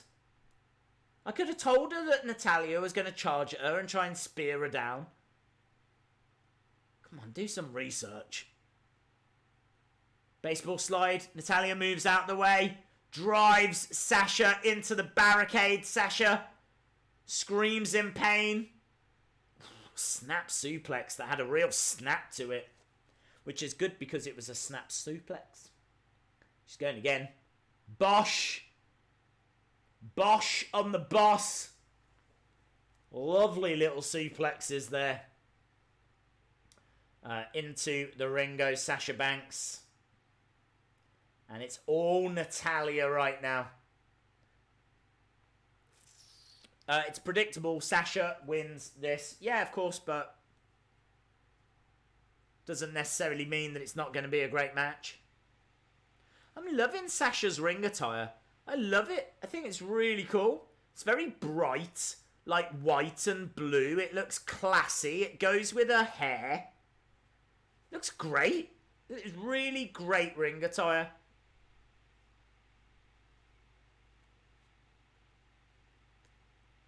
Like, she is going to stand out in a discotheque. No two ways about it. I'm trying to see what's on the back of her ring attire. I think it says Sasha Banks, but I can't quite tell if it's in, like, some kind of logo or if there's a pattern for some reason. Oh, she just slams Natalya into ring post. I can't see the back for long enough to tell. Natalya goes into a chair. Oh, man. Brutal. Really cool. I cannot sing the praises of that ring attire enough. It is fire. It is absolutely brilliant. And it does... into the ring post again.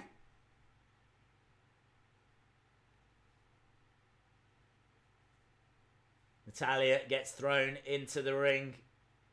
1, 2. Gets the shoulder up. WWE Figs, shout out to you. Stories with Mermaid Danica.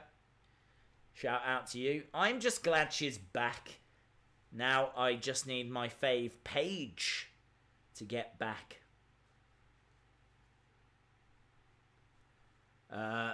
Banks talking a bit of trash. Straight into the face of Natalya. Now Banks is kicking away at Natalya.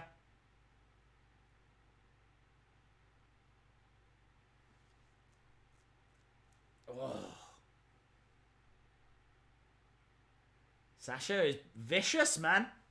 Sasha looking great here. Double knees and Natalya moves out the way.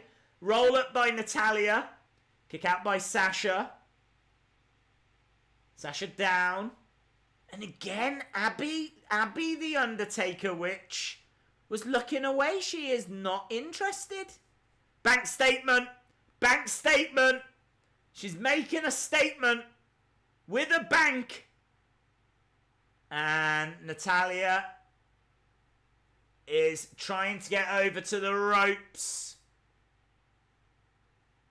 Is she going to get there? She's close. I'm still trying to see. I think, honestly, Abby the Undertaker Witch is not even looking in the ring right now. She's looking over in a different direction. Incredible. Natalya taps. Man, look at Natalya's arm. It's got marks all down it. She's got marks all down her arm. Banks wins with the bank statement. There's a couple of guys in the background like hugging, swaying like this. They are proper excited.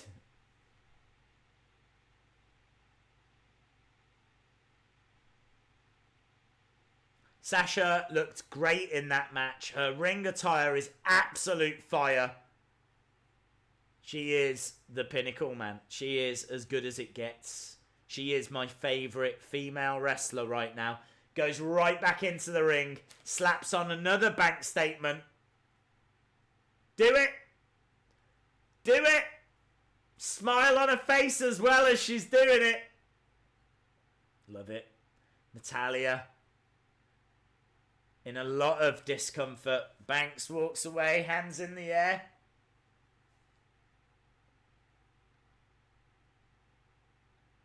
Steps through the ropes. There we go. A statement has been made.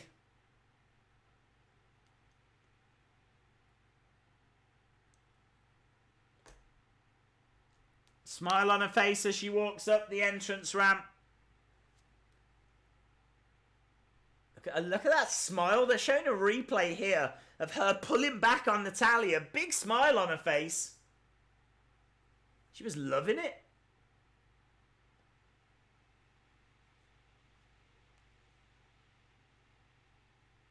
What is she looking at?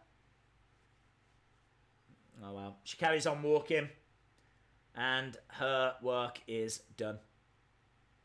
Right, we're backstage with Kayla Braxton, who I think was guilty for the Roman Reigns attacks.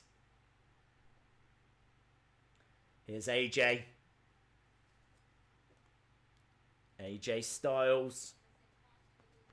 More Kayla.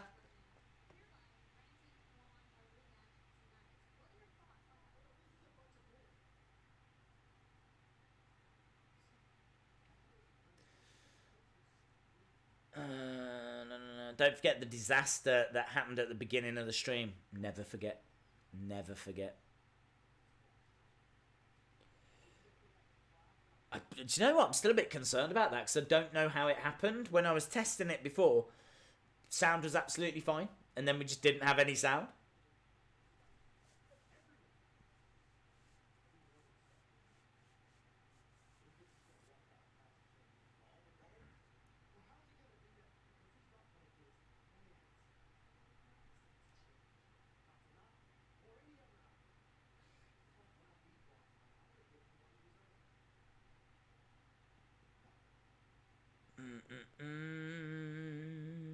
Cedric versus Cesaro next. Ah, yes, you're right, it is. Cedric Alexander versus Cesaro.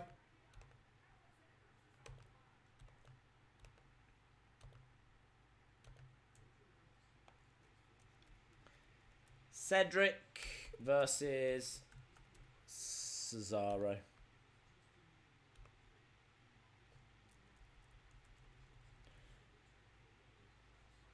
That wasn't a disaster. It was operator error. Fair play. Days, what if the Fiend attacks Strowman and costs him the US Championship? I don't know. I mean, are they gonna? That could happen, but are they? It would seem a bit weird because Strowman is obviously got a match against Seth at Clash of Champions. So would it not be a little bit crowded if the Fiend is getting involved in all of that? Could happen. Please don't do the Fiend attack in this match. Yeah. I don't know if I want the Fiend now, if I'm being honest. It's hard to see where it would make sense.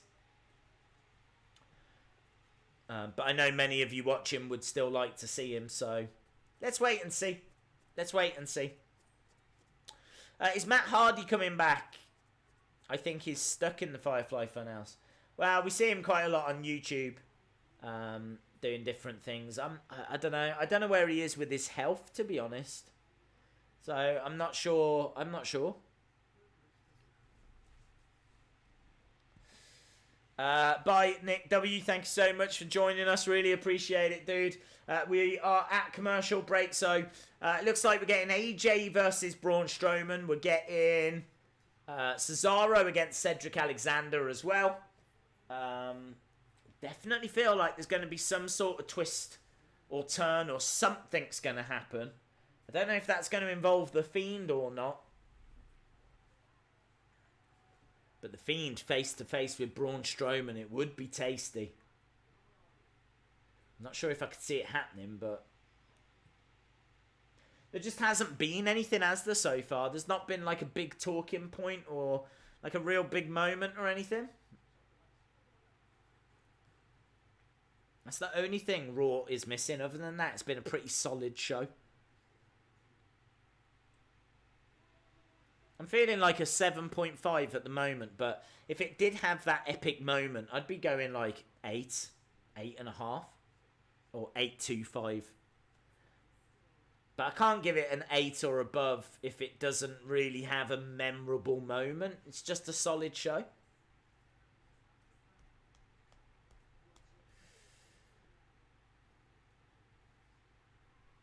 Braun and Seth will have all the gold for Raw by the end of the night.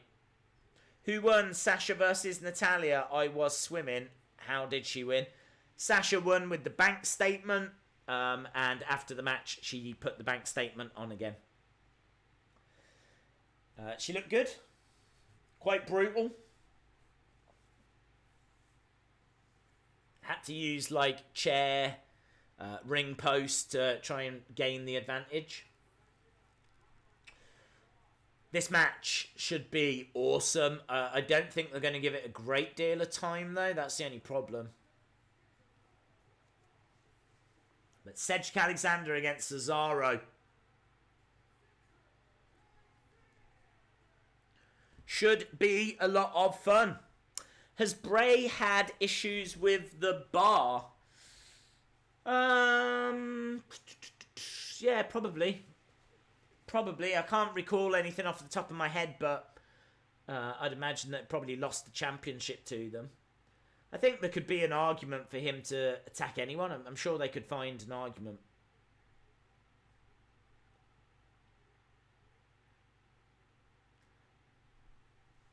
Okay, so Cedric Alexander in the ring. Here comes Cesaro.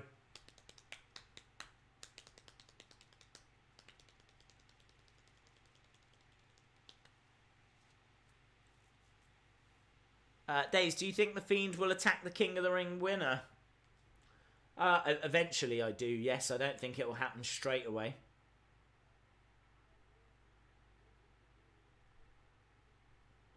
Cesaro, man. He is a beast. Live this Saturday, 2 p.m. Eastern, 11 a.m. Pacific, NXT UK. Takeover Cardiff. We are live streaming that event. I know NXT UK isn't the biggest brand, but there is no way I am missing that. Tyler Bate versus Walter. Should be brilliant.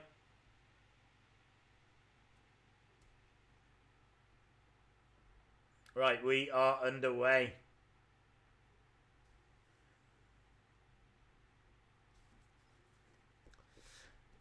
He always comes down in a tracksuit. He's taking it off now. Cesaro, they're underway. European uppercuts by Cesaro.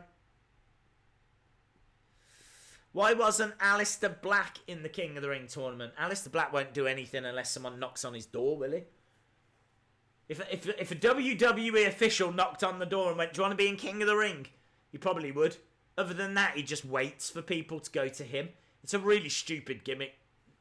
It doesn't feel to me like the best use of Aleister Black, if I'm being honest. Right, got caught. Cedric Alexander gets caught by Cesaro. Fired up Cesaro. Is Cesaro pound for pound top 5? Yes. Don't even need to think about it. Yeah. You'd struggle to name better wrestlers than Cesaro. Cesaro can go toe-to-toe with Andrade, Ricochet. He's going to struggle a little bit with, some of those more lucha style moves, the aerial stuff, but what he lacks in the aerial, he makes up for in strength. Really, really strong. Really strong.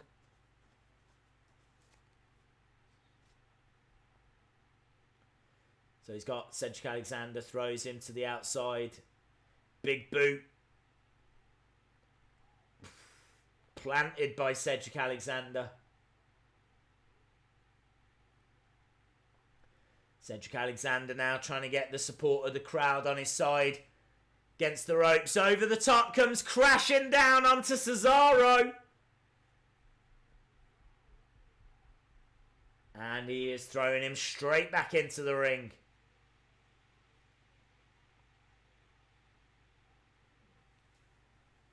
Springboard. Kind of a crossbody elbow 1, 2. It's going to take more than that. Days, did you see the 3 people in the background when Braun was being interviewed? I saw 3 people. It looked like the Fiend and 2 others. I saw people, but I can't say it looked like the Fiend. Crossbody by Cedric. Good match so far. There we go. We've gone to commercial break again because, of course, we have.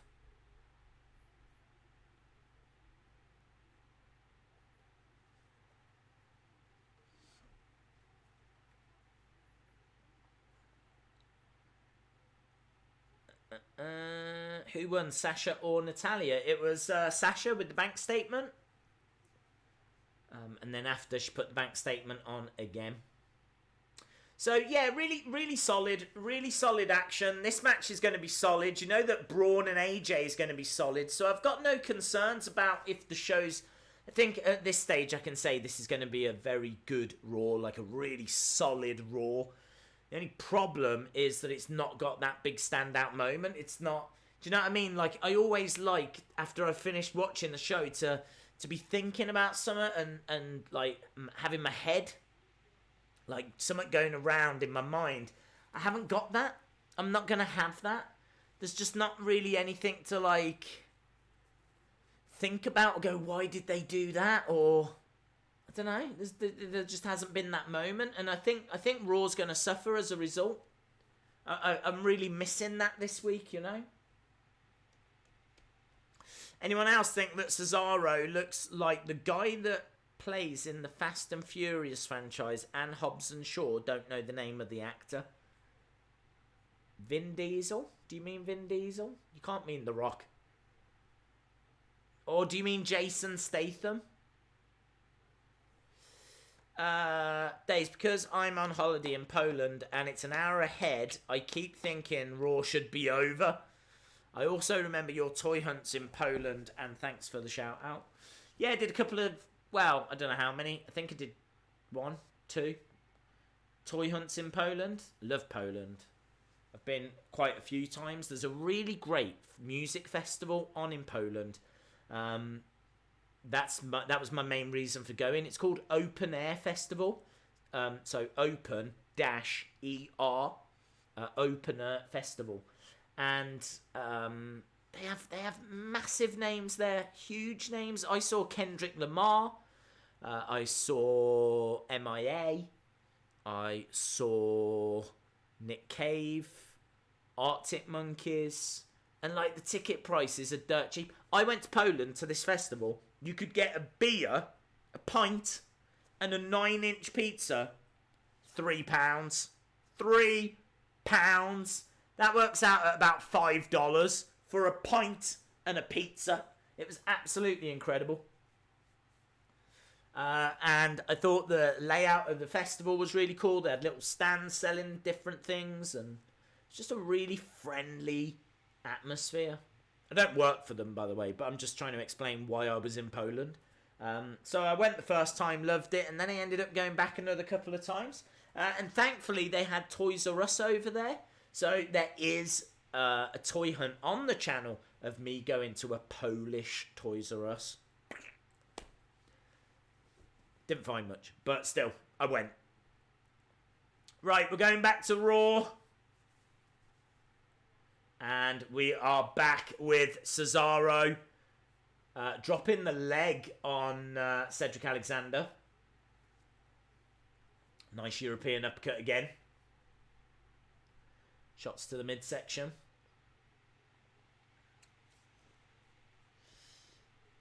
Days, the King Harley race figure I got for $15, the person thought it was a Ken Barbie. How did they think it was a Ken Barbie when it says Harley race on it? And it's clearly not Barbie. Big chops by Cedric Alexander. Against the ropes. Nice. Enziguri kick. Cesaro backs against the ropes. Cedric Alexander tries to pick him up and does! Falcon's arrow! 1, 2, Kick out by Cesaro. Baron Corbin is watching on. Of course, it's going to be Cedric against Baron Corbin next week, is it?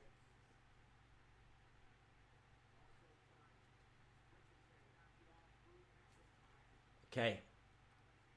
He's looking for a springboard, but he couldn't get it. He's injured. He's trying to climb. Drop kick. Takes the legs away from Cedric Alexander.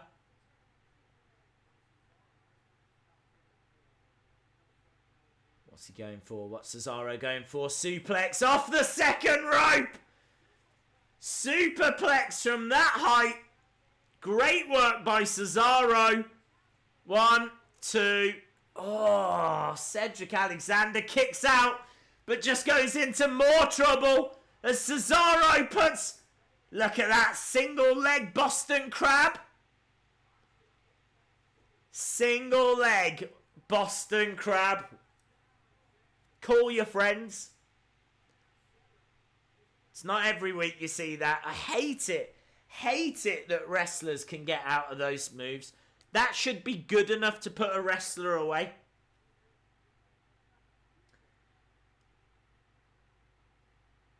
It should be good enough. The transition into it as well, it just doesn't get the credit it deserves. Spanish Fly! Spanish Fly! 1, 2! Kick out by Cesaro! Wow! Mad scenes. Spanish Fly. Beautiful.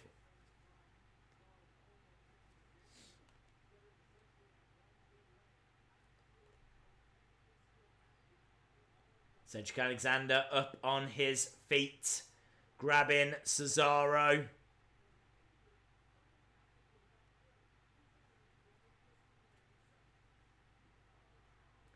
Straight to the back. He's got Cesaro up. Slams him down, but Cesaro reverses. 2. Oh, I couldn't quite get it. Look at that. It's like a Walls of Jericho. And now he's gone back to that single leg Boston Crab. It's a beautiful move. Don't you dare get to the ropes. Don't you dare. You better tap out, Cedric Alexander. It's a beautiful move. Ah, oh, he got out of it. Some really great wrestling here. 1, 2. Kick out by Cesaro. Don't know what it's going to take to put the other person away. Spinning back elbow by Cedric Alexander. Springboards off the ropes, gets caught. He's got that leg again. Middle of the ring. Oh my God. Well, there's no point putting submission holds on Cedric Alexander. Lumbar check by Cedric Alexander. 1, 2, 3. Cedric Alexander wins. That match should have been over. I'm not applauding that nonsense. Absolutely beautiful single leg Boston Crabs. And Cedric Alexander's getting out of him in the middle of the ring. Jog on. Jog on. No way. He's won that for momentum for next week. Where's the Fiend? Someone get the Fiend. Cedric Alexander is cheating there. He is cheating. He's gone to the creative department beforehand.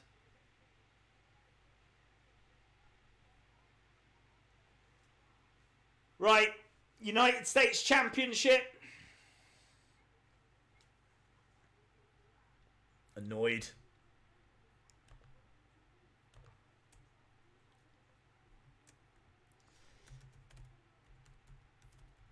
This is Braun.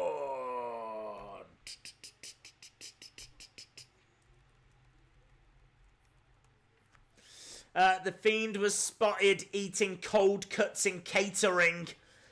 Good morning to Harish. I don't see the Fiend. There is no Fiend. Has there ever been a Fiend? Nando says, Days is so old school. I love it. I just like logical. I just like logic. Logic is, he got caught 3 times there. And he got out of it 3 times. So what is the purpose of submission holds? What's the point of them? What's the point? Because now it just seems like everyone can get to the ropes. What, I mean, surely now Cesaro, after that, should just not even bother with single leg Boston Crabs, and all these moves just get thrown out the window because people now claw over to the ropes. I hate this no-selling of moves. It really annoys me. He just got put in that hold. Like, when he went into that, like, single leg Walls of Jericho type move, yeah? And he had that on. This is the 3rd time he's been in that move. And don't forget, Cedric Alexander struggled to jump up and do his springboard move because he was already in such pain.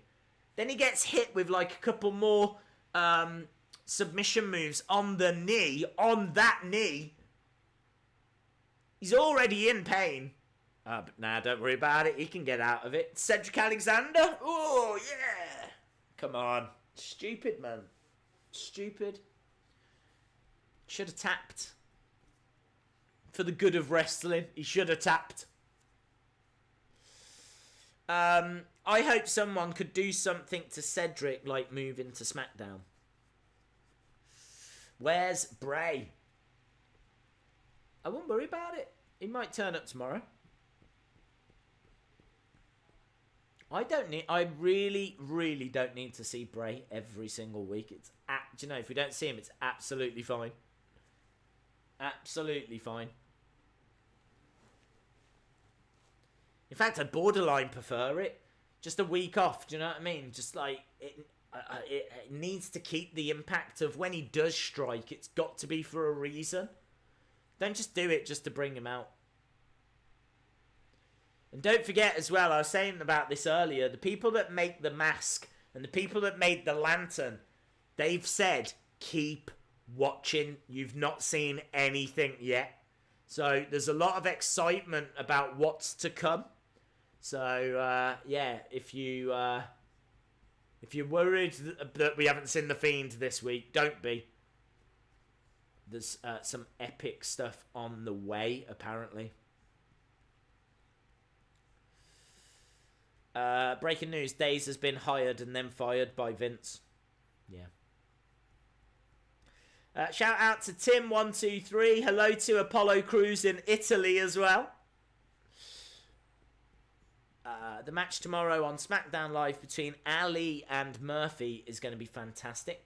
Haven't even seen that announced, to tell the truth. Will be a great match. Last week, Raw was the most social show on all of TV, beating Monday Night Football, American Ninja Warrior, and Bachelor in Paradise. Well done, Raw. We're in New Orleans. The Smoothie King Center, I think, is right outside the stadium, right outside that Mercedes-Benz Stadium, which, of course, WrestleMania has been held there a few times. Founders Day.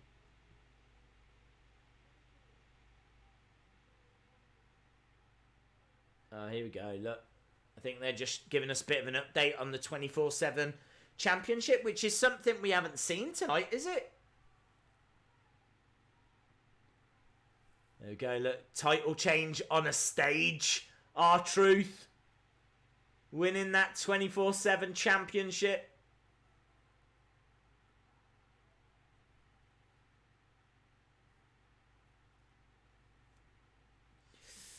Cesaro, the champion of making other good wrestlers look great. Really good point from Joshua there.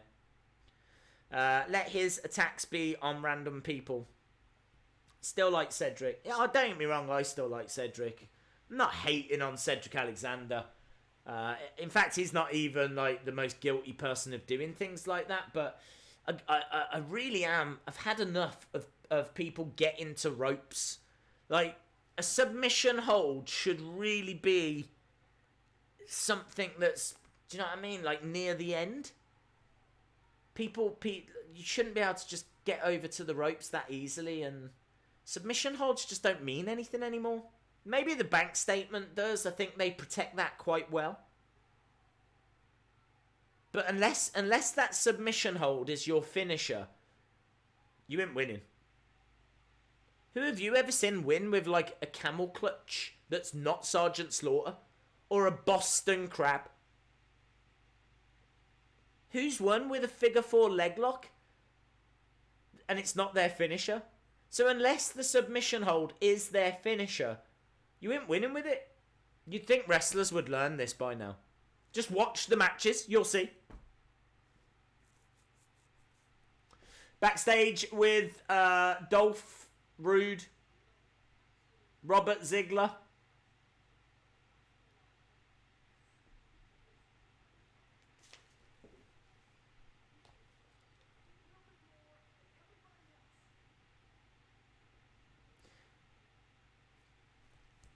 Big Dog.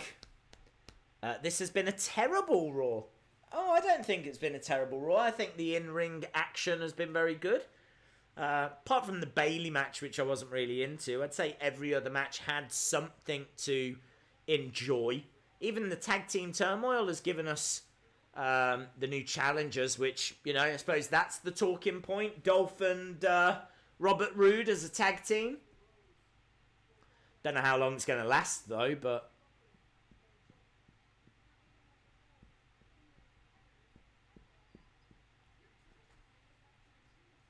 Lex Luger versus Hulk Hogan at Crown Jewel. The Miz went against Dolph Ziggler with the figure 4 like 2 weeks ago. Yeah, and the Miz has been using the figure 4 for years. It's part of his moveset, the figure 4 leg lock. In fact, didn't he get given it by someone? Was it Ric Flair? Someone gave Miz the figure 4 leg lock?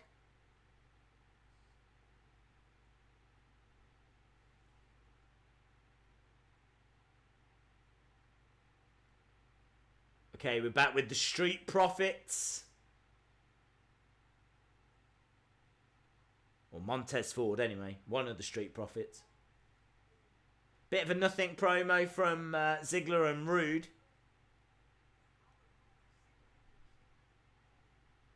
And they're just talking about this new tag team. How long are they giving us for the main event? We got 24 minutes.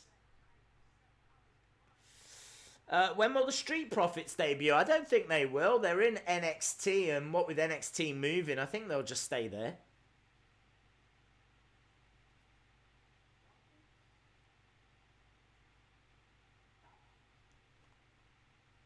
Okay, Dawkins is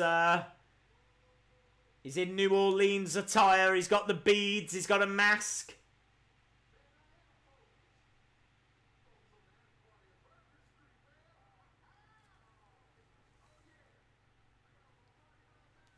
Mardi Gras attire. Sick of the Street Profits just showing up and talking trash. Let them wrestle. I think it's to promote NXT, to be honest. So it's like if you want to see them wrestle, tune into NXT kind of a thing. Although saying that, they don't do a very good job of promoting their matches on Raw, do they?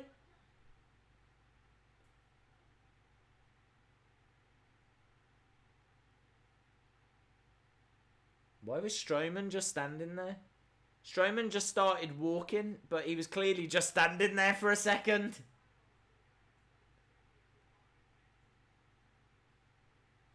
Okay. Where was Braun? Did he just appear there or something with a wall behind? Yeah, he was just that. He was standing there, wasn't he? And then the camera went to him and he was like, "Now, walk." And then he started walking. Didn't really come off that well. I'm not going to tell him that, but still. Right, shall we do Wheel of Fun? Let's do the last Wheel of Fun. So, it's the Wheel of Fun. Everybody loves the Wheel of Fun. What was that? Is that the wheel? It's the Wheel of Bum. Ba-dum-bum.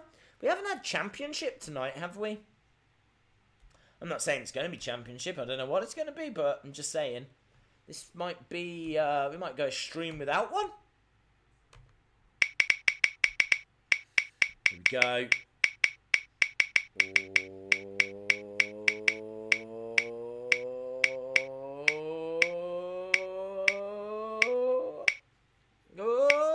Giveaway! There we go, giveaway.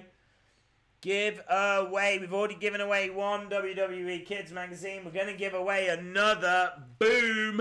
There we go. WWE Kids magazine available around the world. You can get it in stores in the UK. Oh, no way. Look at that. We've got, like, pictures of superstars. Barcelona attire there. Carmella and Jason Jordan and Chad Gable. Barcelona colours. We've got Finn Balor. Tottenham colours there. Wow, at the new stadium, actually, which only opened not that long ago. Very, very cool. WWE Kids Magazine meets Elias. And you can win a signed... Look at that, you can win a signed Elias figure. Anyway, I'm getting distracted. And I'm in there. Hello! So, yes, we're going to give this away. And 2 packs of Slam Attacks. So, that is going to go to the 15th person. Let's keep it short and sweet because we need to go back to the action. 15th person that gives me the word yellow. I don't know why. I just thought of the word. Here we go. 15th person that gives me the word yellow. Look at the stars. Look how they shine for you. Little bit of yellow there. Coldplay. Here we go. Here we go. Here we go. Here we go. Coming in quick. We've got 19 minutes left of the show.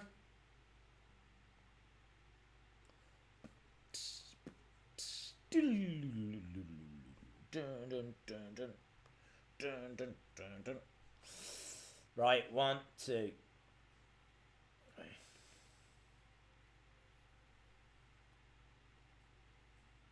Well done to CGH Custom Goal Horns.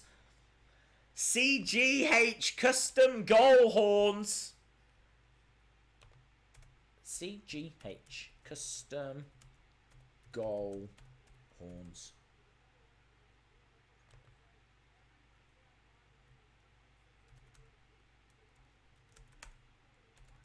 Well done, dude.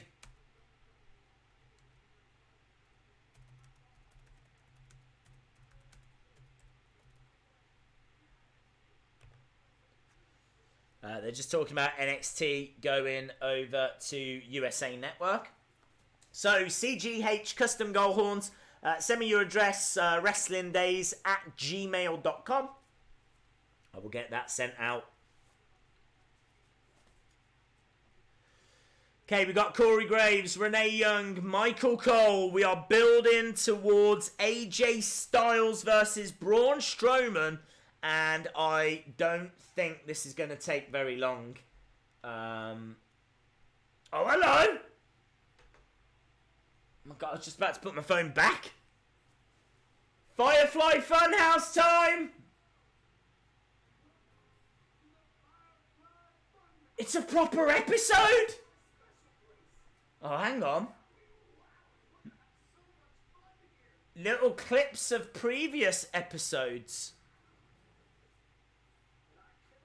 I thought this was a brand new episode, but it's not. It's just little clips of things that we've seen before. Sociopath.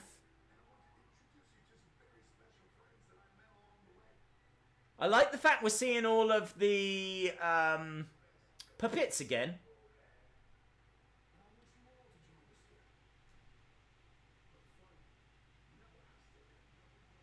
Okay, there's Hurt Heel Gloves. Join us! Join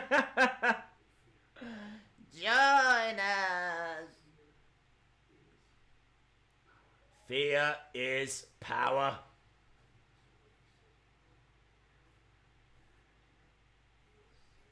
I got really excited when this started because I thought we'd gone back to the original set and they'd filmed something new, but it's just a best of, basically.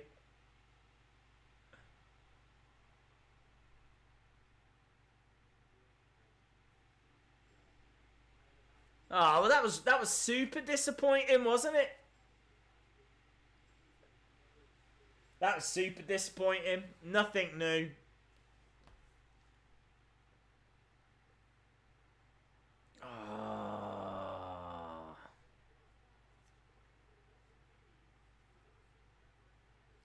Right, AJ Styles making his way down.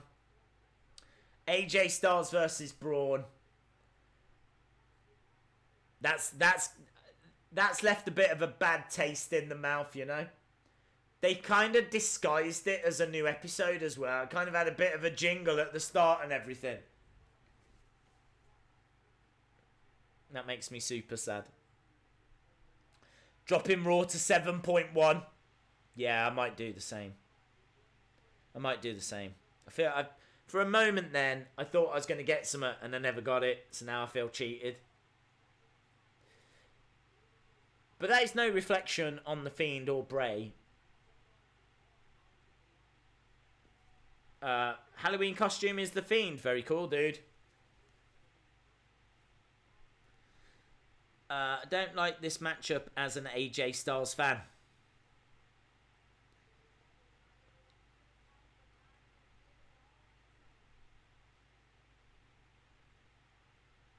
Well, there we go. Looks like no Fiends then. We've had that little Firefly Funhouse thing instead.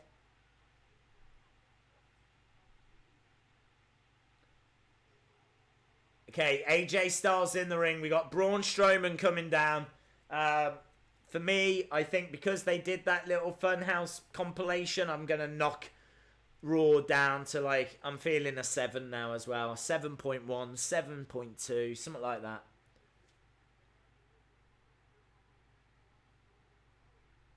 I feel sad. This Raw isn't good. You've got to be honest and admit it. Dude, I've been honest. I've been honest all throughout. I've got no reason to lie, have I? Why would I say something is good if I didn't think it was? I thought the promo at the start was good. I really liked how Sasha acknowledged the rumours that she had thrown a hissy fit backstage at WrestleMania. I really like that. I like the blurring of the lines between like fiction and reality. So I love that. I thought the beatdown then with Natalia coming down was good. And then in-ring matches have been excellent tonight. It's been really good matches. Cesaro, Cedric Alexander was good. Although I got a little bit annoyed at Cedric constantly getting out of those submission holds. I thought the tag team turmoil match was fine. I mean, not the greatest thing in the world, but I got pretty excited for the OC and Viking Raiders. My complaint was I wish it was a bigger deal. And then they did a double DQ finish, so it can be a bigger deal. And then we got an interesting partnership of Dolph and Robert Roode. Now we're getting a championship match as the main event. AJ Styles, Braun Strowman. Can't really be too down on that. So, yeah, I think that's decent. And then, obviously, we've seen, you know, Drew McIntyre Ricochet was a great match. Miz Baron Corbin was a great match. So, it hasn't been... I don't think it's been lame. That's my honest opinion. I can't say this show has been lame. I just feel like it's been missing a big talking point. It's been kind of average in a way because the wrestling has been solid. No real complaints there. But there's nothing for you to really buzz about on social media. There's not really anything to get excited about. There's no major talking point. Maybe that major talking point will come if Strowman wins the US title, you know?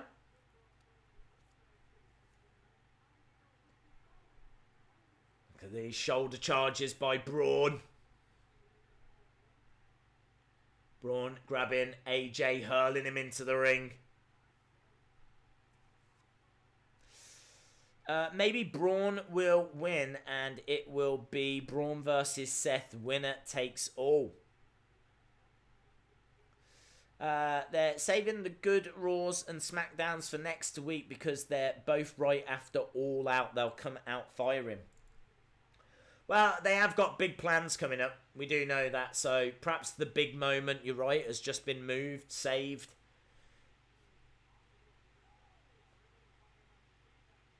Big boot by Braun, and AJ Styles goes crashing to the outside. As we go to commercial break.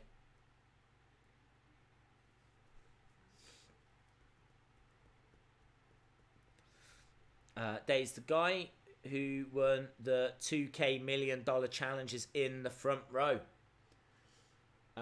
Yes, I saw. He's wearing gold. It's hard to miss him, and he's got the belt as well. Yeah, I saw that earlier. He was a real heel, wasn't he, during that? Title for title if Braun wins the US Championship. So it really would be winner takes all.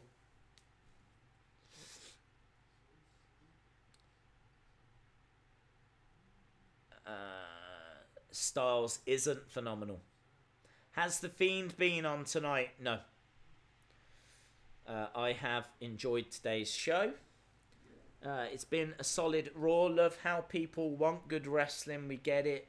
Now they want entertainment. Days, will we see the Fiend attack Austin next week? I don't know what you want me to say. I don't know. That's the mystery with the Fiend, isn't it? You just don't know when he's going to strike. I'm still sticking by, I think he'll attack Baron Corbin.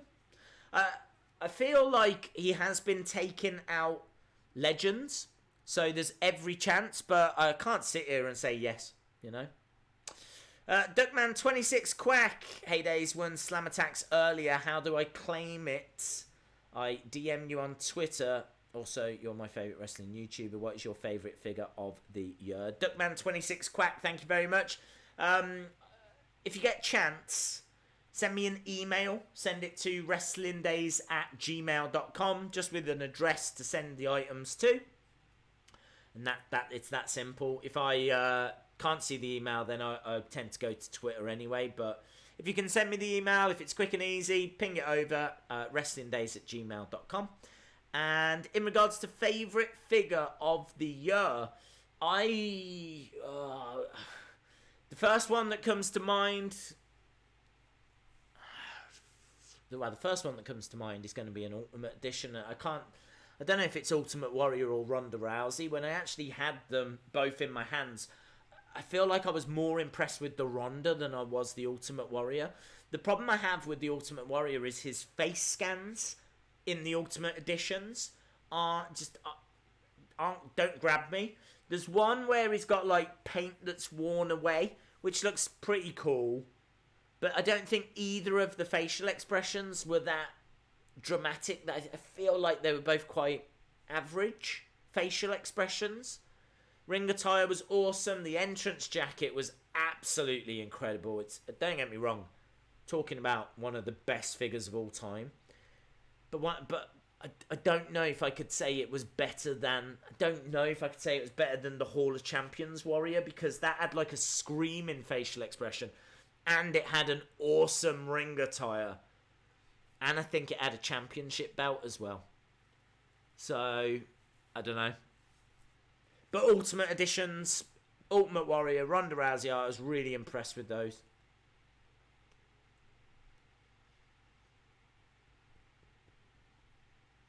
I like Rowan. The Bludgeon Brother Elite. Yeah.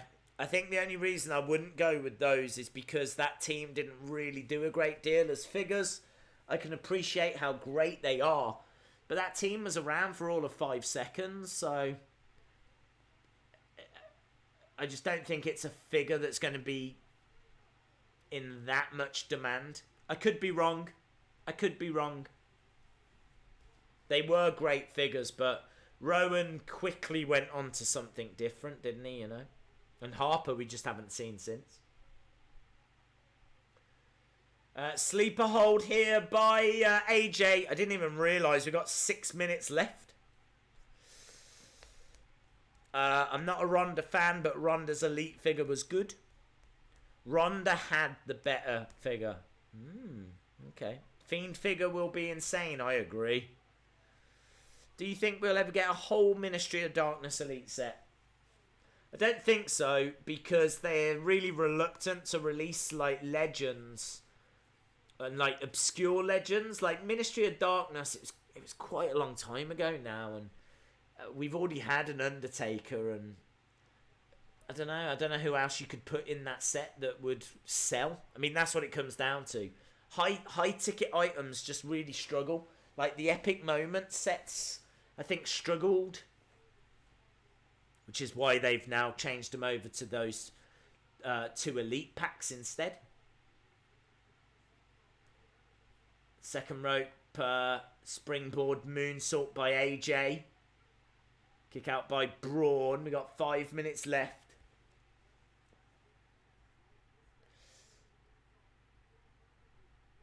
What's your best? He's got the calf crusher on Braun. Pulling back. Braun in a lot of pain.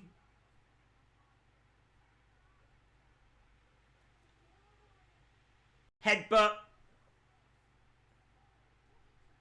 Shoulder up by AJ.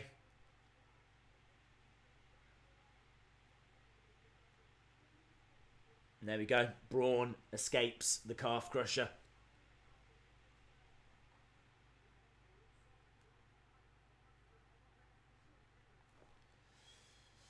Days, who has the best sanity figure? Eric Young or Alexander Wolf? Both were really impressive. Strowman, shoulder charge in, AJ Styles. And again.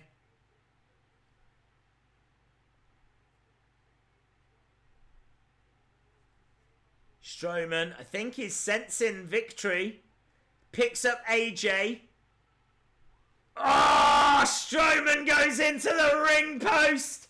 AJ moved out of the way. Strowman into that ring post. Man, that was a sickening thud. That's got to have done damage. Referee goes down. Referee's down and out. Low blow. Do you think AJ's going to go for a low blow? AJ, fingers in the eyes, raking at the eyes, kicks at the leg of Braun. AJ going outside, chair maybe? He is, he's grabbing a chair. Straight into the ring, the referee still down. There we go. Styles with a chair. In fairness, it doesn't even matter if he's seen, does it? If he's seen, he gets disqualified. Oh, he gets slammed down. There's no ref. The OC are running down. Gallows and Anderson attacking Braun from behind.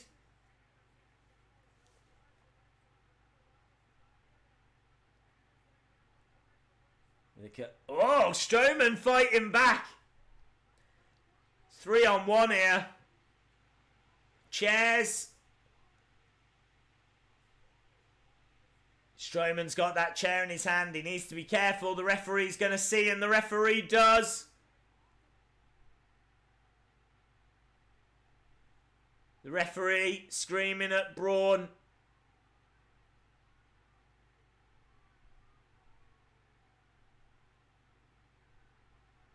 DQ. Strowman loses by DQ. What a stupid finish. That was a stupid finish.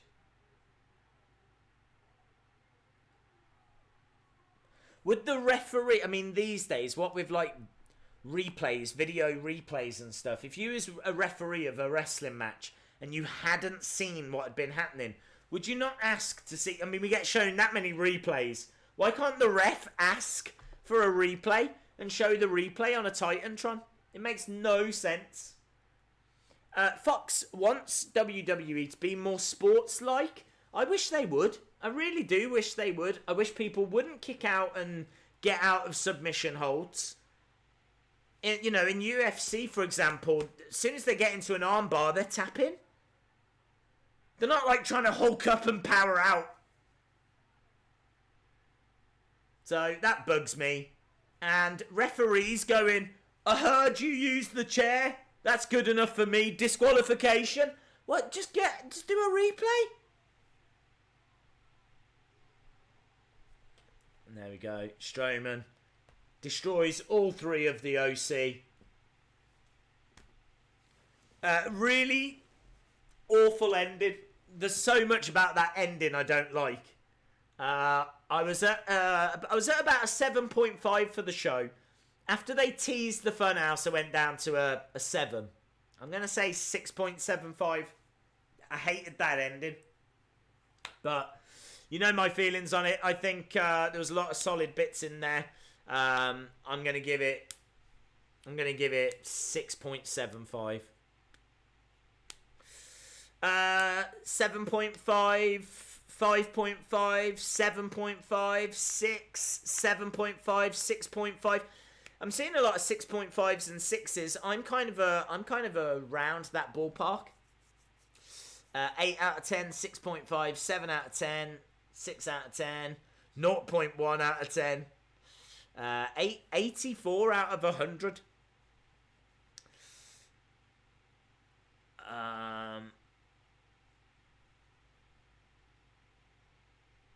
You're done watching WWE because it's almost finished. I don't understand. Not the best. 7, 7, 6, 5, 7.7, 7. It's really interesting. This one seems to really have split people. Seems to really have kind of really spaced people out. I'm seeing all scores from 1s through to 8s. I'm not seeing many 9s and 10s. But yeah, this one's kind of really split opinion. Look at this. We've got 6.5 from Alpha Collector, but Ron the Bon the Gom has gone 3. Brent says decent matches with people no one cares about. I suppose that's the point of King of the Ring, though, isn't it? To give some of those matches a stipulation. So that to try and get people to care about them. 8 out of 10 says Adam Cram. Everyone was fine when Eddie done the same thing. And if you bring in video replays, then the entertainment would be gone. And the art of being a heel would also be gone. So much they couldn't do. Well, look, when Eddie was around, video replays weren't a massive thing. I mean, they've only just come into the Premier League the past few years. Like video replays. And again, I can remember in cricket, for example, like that kind of technology was only really coming in. So I think it was all right for when Eddie was around, but you're talking a different generation there. I really feel like now, I think it's fine. I think everything has to evolve. You can't, it's not right for a referee to get knocked out, right? And then for when he comes round, to not actually see anything happen. He hasn't seen Braun use that chair. And he's got the ability to do a video replay. Why can't he say, all right, give me a second. Can we see a replay on that? And then it would be more realistic. And actually what you're doing then is you're evolving heels. Heels now have to find a slightly different way of cheating, which I'm sure they can do. You know, the referee doesn't have to watch every second he was knocked out. He just wants to see, has Braun used the chair? Braun's saying he didn't. Why is he not going to believe him? He hasn't seen him. If anything, that's really bad refereeing work. He hasn't seen what's gone on. And Braun's saying, I haven't used the chair. And the referee's gone, don't care, disqualifying you. For what? Because you used the chair? I didn't. The more I think about it, that's horrific refereeing. That is horrific. Like, you should be struck off. You shouldn't be allowed to be a referee if that's your reaction. That would not happen in any other sport. Did you see me use the chair? No, but I just believe you did.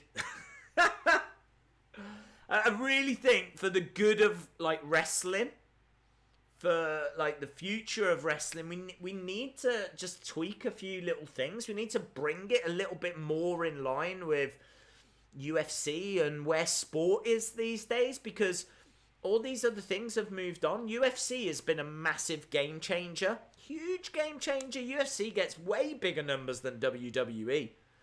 You know, their pay-per-views are watched by millions. Like 800,000, a million buys on pay-per-views. WWE aren't getting those kind of numbers anymore. It's hard to tell what with the network. Obviously, that's where people watch it. But only 1.5 million people have the network. Something like that. I doubt all of them watch pay-per-view. A lot of them just tend to sign up and then disappear. And you've got this constant churning of people, which is why I think it's always around that 1.5. It's been at that number for a long time. Anyway, right? I digress. But I really feel like there's a few things that need to just need tweaking. Just don't sit quite right with me in the modern world. So yeah, I think that'd make a very interesting video. Actually, what does wrestling need to change in order to just, you know, bring itself into the modern era a little more? Like what happened to Workhorse Seth. That's why people liked him. No, he doesn't even do anything. Now he doesn't even do anything. Yeah, I'm very critical of where Seth is now. Not a fan. WWE on Fox will have rankings and separate entrances for heels and faces, like UFC. I really hope they do have rankings. It's something I think would be really beneficial. I've spoken about it before, that they should bring rankings in. You could even bring in weight divisions to a degree. But to be honest, I'm not too bothered about that, because I do think that a smaller guy could beat a bigger guy. If the smaller guy is, you know, superior at wrestling and knows lots of different submission moves and transitions and things like that, then I do feel like the smaller guy would stand a chance, you know? I mean, like, could Kenny Omega beat Lars Sullivan? Yes, he could. He could. He could also get caught by Lars because of Lars's size and power, but Kenny Omega absolutely could beat Lars Sullivan. So I don't think weight divisions are too important, but I definitely think there's things that they could tweak and change. Are live events put into play if they have rankings? You could do that. That would be great, actually. Then like, even house show matches would make sense. You know, you've got a ranking match or a non-ranking match. This is just an exhibition match. You could do like an exhibition match, which is literally just take someone like No Way Jose against Seth Rollins. Exhibition match. It's not for rankings. It's not for like a title or anything, but it's just to give No Way Jose a taste of what it'd be like to go up against like one of the bigger talents, because you just don't see that match, do you?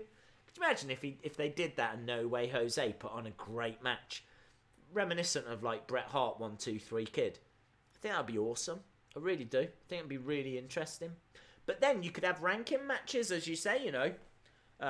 Cedric Alexander Cesaro, if this wasn't King of the Ring, that could have been a ranking match.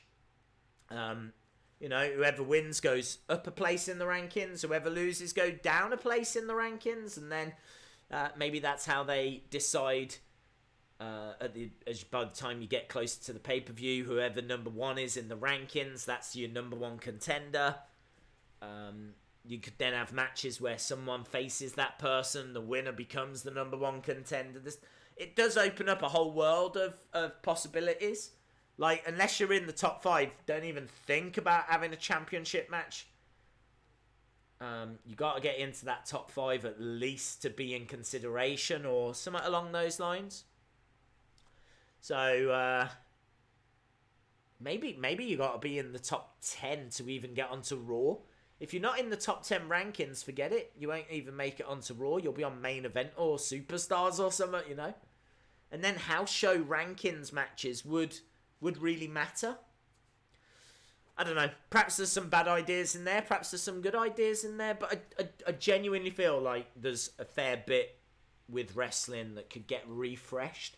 And I think you might see something along those lines from AEW.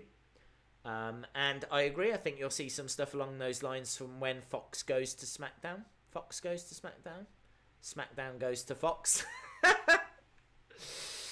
Better builds. Completely agree, dude. Completely agree. You'll see wrestlers demanding top 10 opponents like UFC. My brother works for Fox and tells me what they have planned. Oh, okay. Very cool. Very, very cool. I look forward to that. I think that would make a big difference. Yeah, I think that really would. Right, okay, well, I think everything's been said that needs to be said.